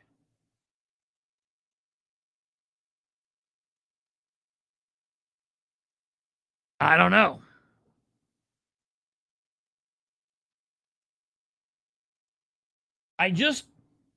I'm so pissed off with these people from Ridenour or JD Prescott or Sproles, all of these people, Hogset in Indianapolis, Broderick in Anderson, Gullion, Rowe, Republican, Democrat, man, woman, it's all the same.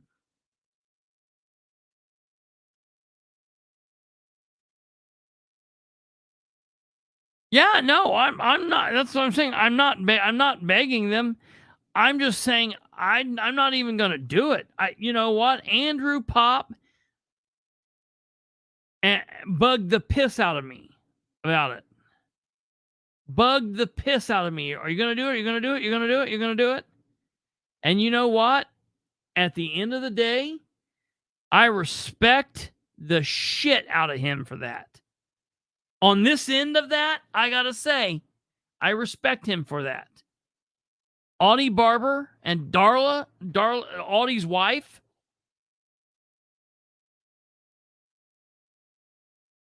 bugged the piss out of me 4 years ago for an interview. I respect those people for doing that.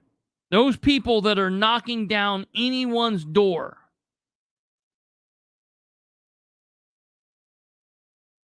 These people are running for office. Dan Ridenour is running for office, running for re-election. He's done a shitty job as mayor with his last 4 years. There was a Muncie City Council meeting tonight. And in that meeting,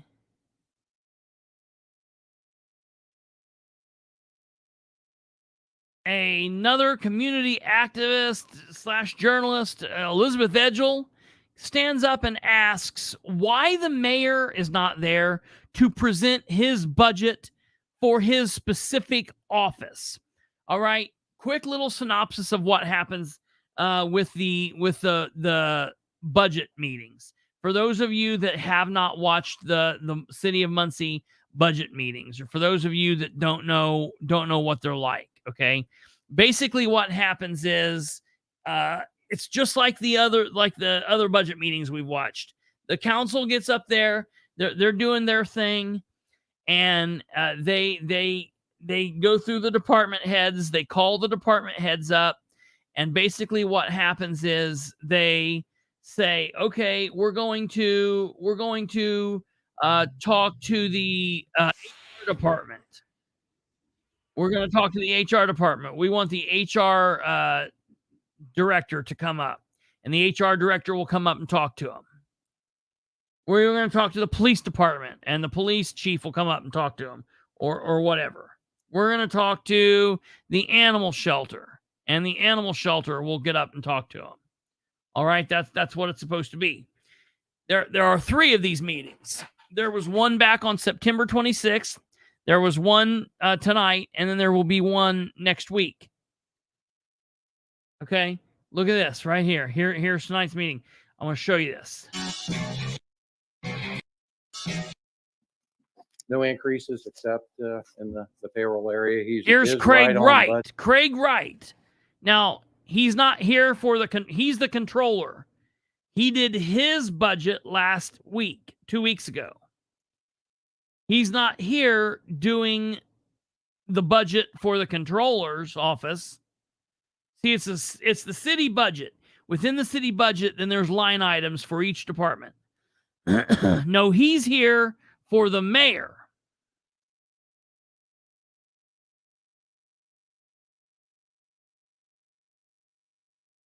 You're right, the one and only. I don't know who you are, but I hope that you subscribe. I sure hope that you subscribe and stick around, the one and only. I don't know who you are,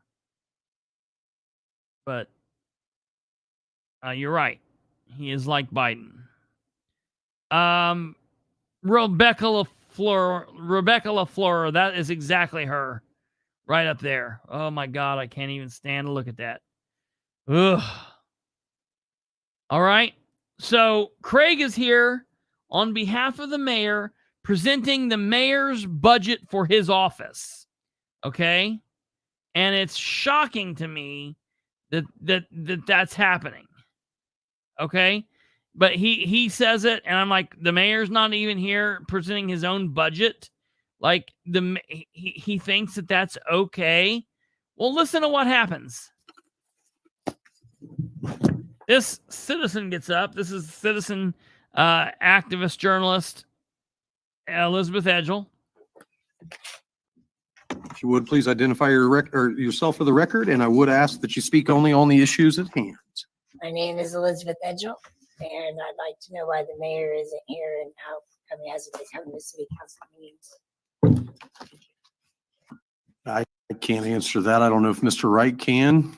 I did not hear the question. The question was why the mayor was not in attendance this evening and why he hasn't been at any council meetings. Mayor is not in attendance this evening. He had a prior commitment, so he's been at meetings and speaking engagements all day. Very good. Thank you, Mr. Ryder. Is there anything further from the audience? This meeting, I mean, he's only known that the budget needed to be done since he's been a counselor. So he's known the budget needed to be done for the last 8 years. So he couldn't have moved the engagement for tonight at, he went first. He would have been out of here by it's 8 minutes. It's 7:08.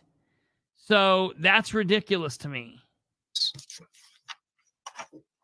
Look, For Tilson, like him a lot. The street department, he's there. He's there doing his thing. All right. He's there.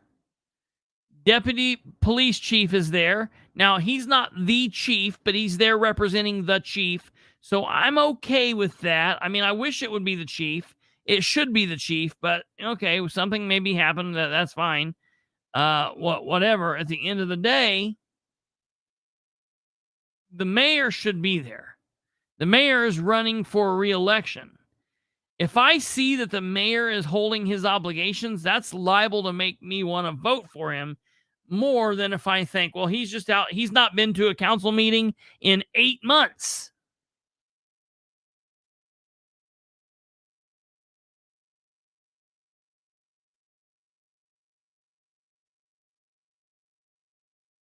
Here's the interim fire chief or whatever he is, deputy chief currently. He's the guy that's going to be the interim chief. So he's there. There is no one else above him currently.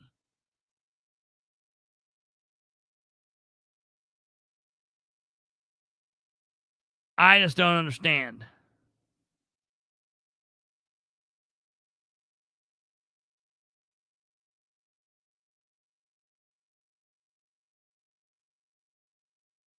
Like I said, I didn't see that on Animal my list, and I'm shelter glad you pointed director. that out, Mr. Wright. Thank you. Animal shelter director. Anything He's further there. from the committee for Ms. Wolf? Anything from the audience? So, ladies and gentlemen, these people are just disgusting. I know, come up with something believable. Yeah, he said speaking engagements. Have they addressed the sudden resignation? The mayor did for like a 5-second blip during a community address last week. They said he resigned.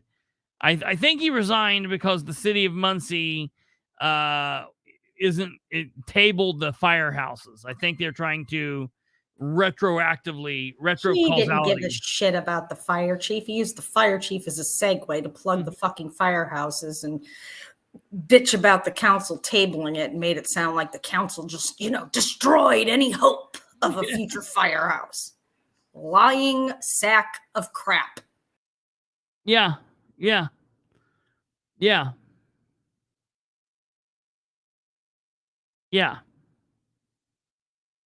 And then all this stuff is just piling on. I'm getting mad. I'm mad at all these candidates. Listen, even the candidates that are talking to me, I think half of them, I just don't think that people are working hard. I think that they're not out here busting their ass. I feel like they're really they're really squelching on what they should be doing. They're just don't seem to be pumping it into high gear and busting ass. I just really want to be seeing people really out here working. Because what are we going to do? We're going to elect a bunch of people that's going to do a shittier job than what's currently going on? No, thank you. You can't, please don't get shittier. We can't take it.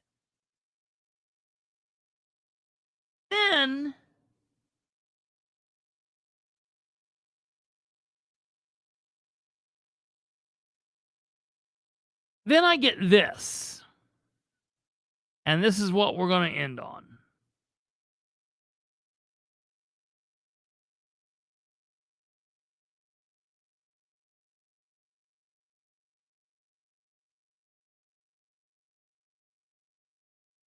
Oh.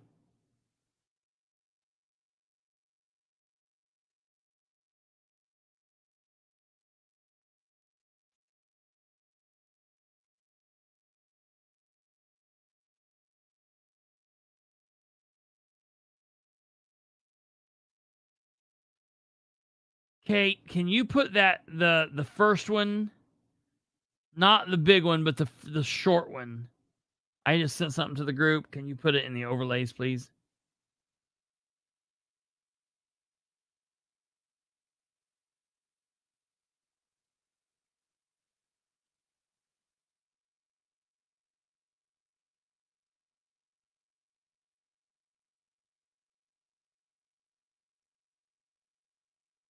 Is who okay? Am I okay?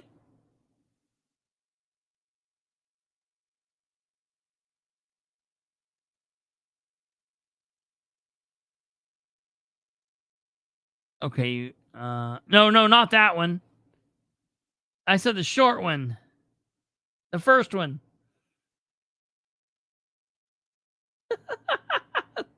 Sorry. That one's hard to read because it's from a computer screen. Oh, yeah, no, sorry. All right, thank you, ma'am. All right. Then we get this. Order comes now, special judge. And this is that special bizarro judge. This is that judge I was ripping on the other day, Kimberly Dowling. Comes now, special judge Kimberly Dowling, and notifies and orders the parties as follow. Code of Judicial Conduct, Rule 2.17, prohibits the recording or disseminating of hearings by anyone not otherwise authorized by the court.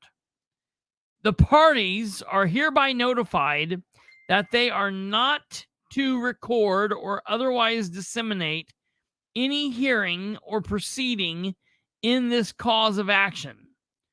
Further, they are not to allow or permit any of their supporters who attend any hearing in any cause to record or disseminate any hearing or proceeding in this cause.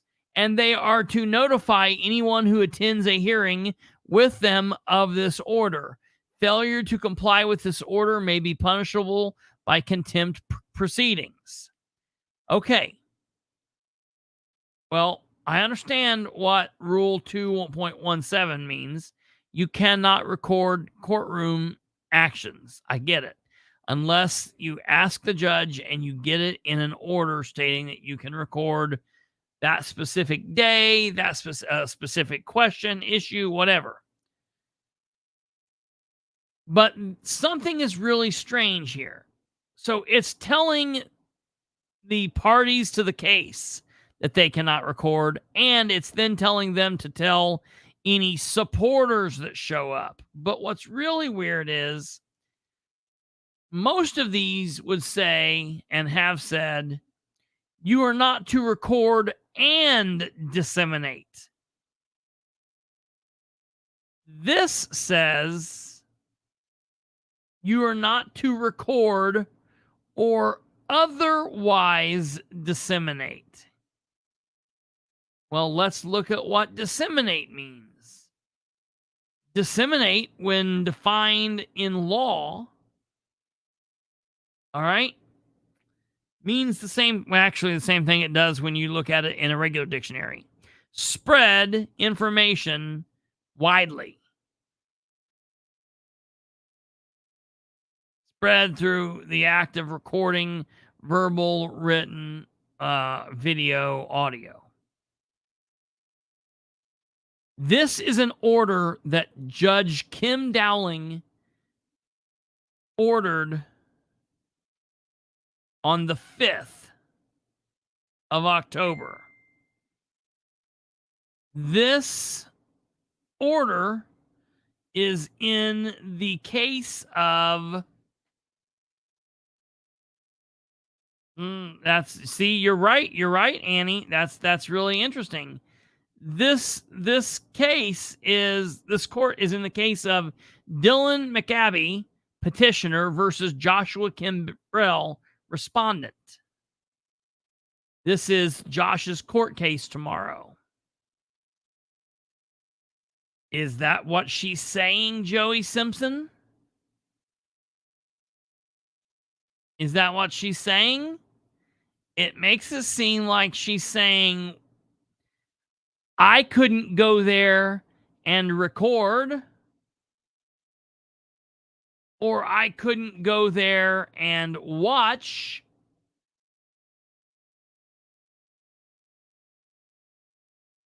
or I couldn't go there and talk about what happens in this case. And if I do, I would be found in contempt of court. Now, why would I not be able to watch what happens in court and come out and then do a show about that? It seems like to me she's already expecting criticism in this situation.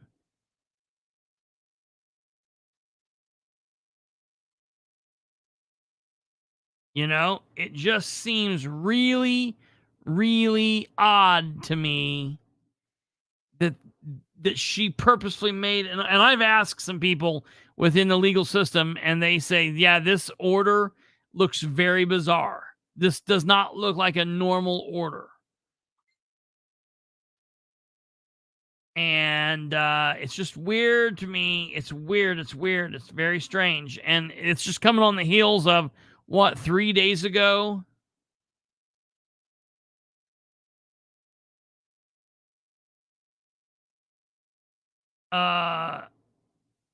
Yeah, Dylan is the man that threatened Josh's daughter and got all of that kicked off. And so they have this, he's currently facing charges. It keeps getting continued. It's a mess. The bottom line is, I think she's trying to prevent Josh from talking about it on his own YouTube channel. Well, I would definitely say that. But then it also says any supporters that show up, stop them from talking about it or, recording it or otherwise disseminating information about it. So, well, here's the question though. Isn't this order part of the proceedings? Wah, wah, wah. I guess we'll see. I don't know. It'll be interesting. Well, see if we get slapped with a contempt. I'll see if I get. She screwed up. She's not a good judge. No, she's not a good judge. She is a horrible judge. This would be a clear violation of First Amendment right. It is a public proceeding. Yeah. You cannot be made this is, and if it was a gag order, unless there was a gag order or there was some kind or of a non-disclosure or something like that. Mm-hmm. I just think that she screwed up and she just doesn't want you recording it or disseminating a recording of it. I would hope. Which is what the law states they can do. Sure. Right. Absolutely. If this thing said recording and disseminating, there would be no question.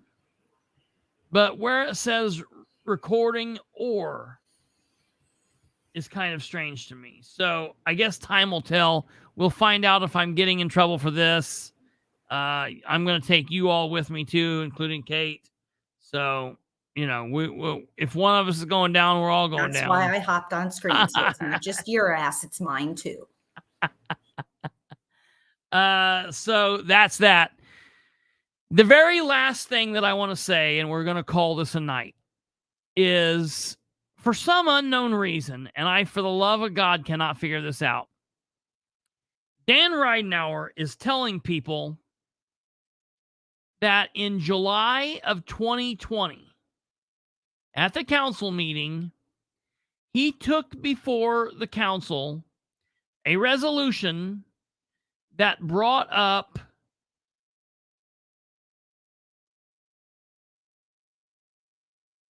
the fire departments. And he said it on WLBC this morning. He said it on his own wall. He posted it. He keeps saying I don't know what the council did. They knew about this in July of 2020. Well, I don't know if he forgets that there were video and audio recordings, that there are official minutes of the meetings taken. I don't know if he forgets that. And not to mention that our minutes in Muncie are some of the most well-taken minutes of any place I've seen. If you're up at the podium and you burp, they put it in the record. All right? So just to clarify this for Mayor Dan and everybody else that he's lying to, Resolution 12-20, Common Council, Muncie, Indiana, adopting Indiana Code 523 and taking certain other actions related thereto. You notice how there's nothing in there that tells what it is? You notice everything's like some kind of like shell game, like don't look at what the man's doing. Whereas Common Council of Muncie, Indiana has considered the provisions of Indiana Code 523. I mean, you'd have to actually look that up to know what that is, all right? The Common Council now desires to adopt the provisions of Indiana 5-23, okay?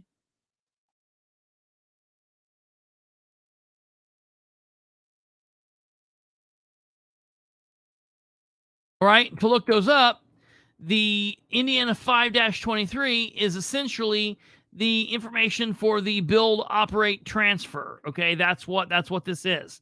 All right, it goes on. Whereas it's the intent of the council for the mayor's office to issue further requests for proposals and qualifications, the RFPQ, under Indiana Code 523 to explore the development, construction, financing, operation, and or transfer of projects that meet an economic development, public safety, or other public purpose projects in order for the mayor to make future recommendations for the council's consideration. Now, therefore, be it resolved by the Common Council of Muncie, Indiana, as follows. Adoption of Indiana Code 523. The council hereby adopts provisions of Indiana 523. The council hereby authorizes and directs the mayor to issue RFPQs under Indiana to study the development, construction, financing, operation, transfer projects at any date hereafter and to make recommendations for the council's consideration at future public meetings under the terms Indiana Code 523. Other actions, the mayor and all other officers of the council are hereby authorized to take any and all actions and execute any documents or certificates that such officers deem necessary or desirable to effect the foregoing resolution. Any such actions taken or documents or certificates executed and delivered are hereby ratified, confirmed, and approved. No conflict. All ordinances, resolutions, and order are parts thereof in conflict with the provisions of this resolution are to the extent of such conflict hereby repealed after the issuance and execution of agreement, and so long as the agreement remains in place, except as expressly provided herein, the resolution shall not be repealed or amended, nor shall the city adopt any law, ordinance, or resolution in any way adversely. Listen to this. What's this? What is this? So they can't get rid of this? After the issuance and execution of this agreement, and so long as the agreement remains in place, except as expressly provided herein, this resolution shall not be repealed or amended. I don't understand how they can. They can't get rid of it.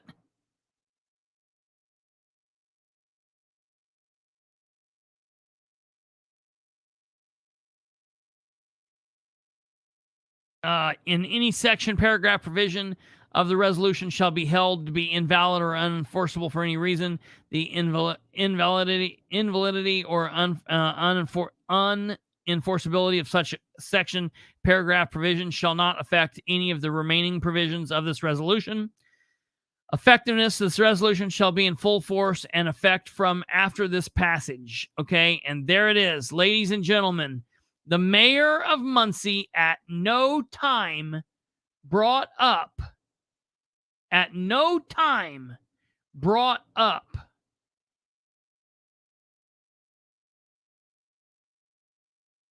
the fire departments to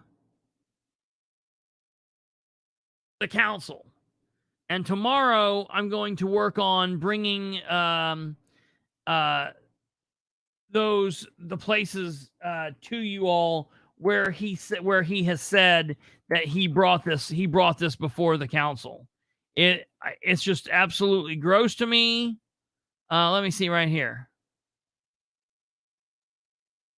Yeah, right here it is.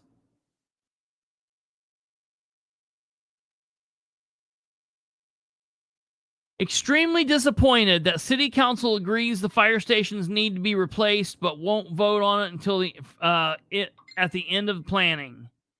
So sad those voting no, including my mayoral opponent, kick the can down the road and don't allow the chief, firefighters, or fire unions to speak at council meetings. In 2020, when this process began, the City Council voted unanimously to use bot process. Suddenly, 2 years later, it is questionable process. We put a city council member on the committee from day one, which was Aaron Clark.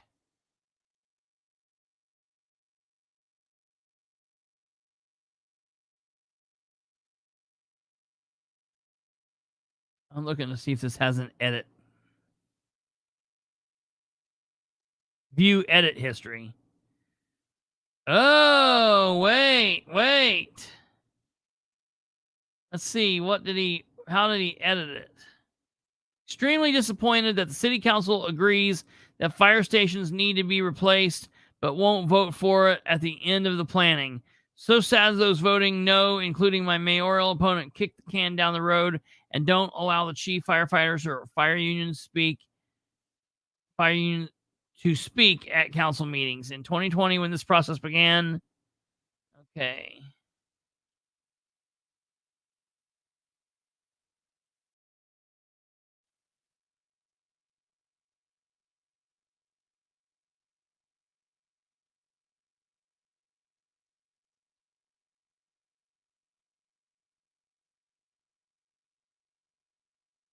Why does he always? It's like, see, he's like the candidates. He's like, those voting to delay could have reached out directly to me, but some,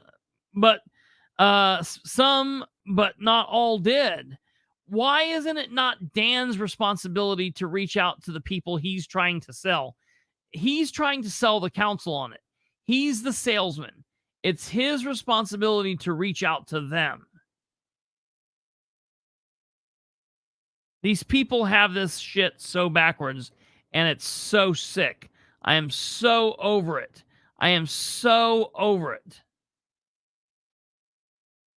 Well, that's it, ladies and gentlemen. We're going to call it a night. The original resolution never stated that they would be doing business with Aaron Clark's family. Absolutely. Lots and lots and lots. Yeah, right.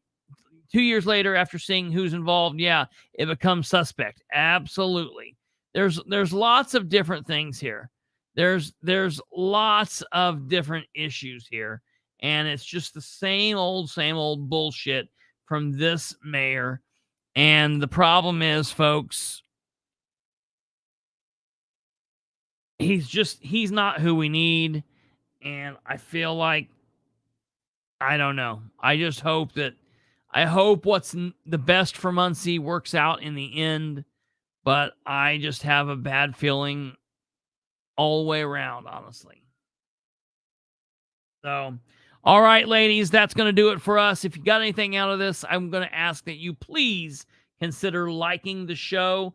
But besides liking the show, I appreciate the comments. If you have not subscribed, please do so. That really, really matters. It helps a channel like ours. It helps us get seen in the algorithms, and it helps us jiggle those algorithms forward to help us out and get us on the scene pages. So please do all of those things.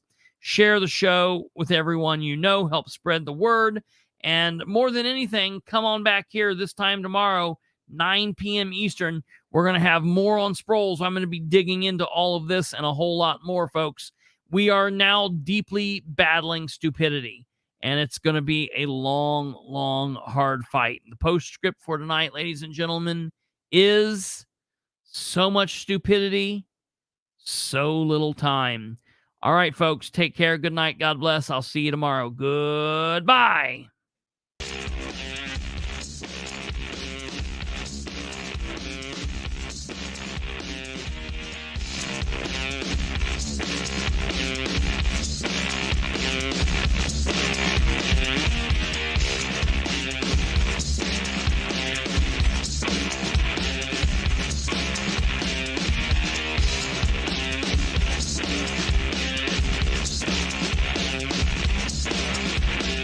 Ha ha ha ha ha ha.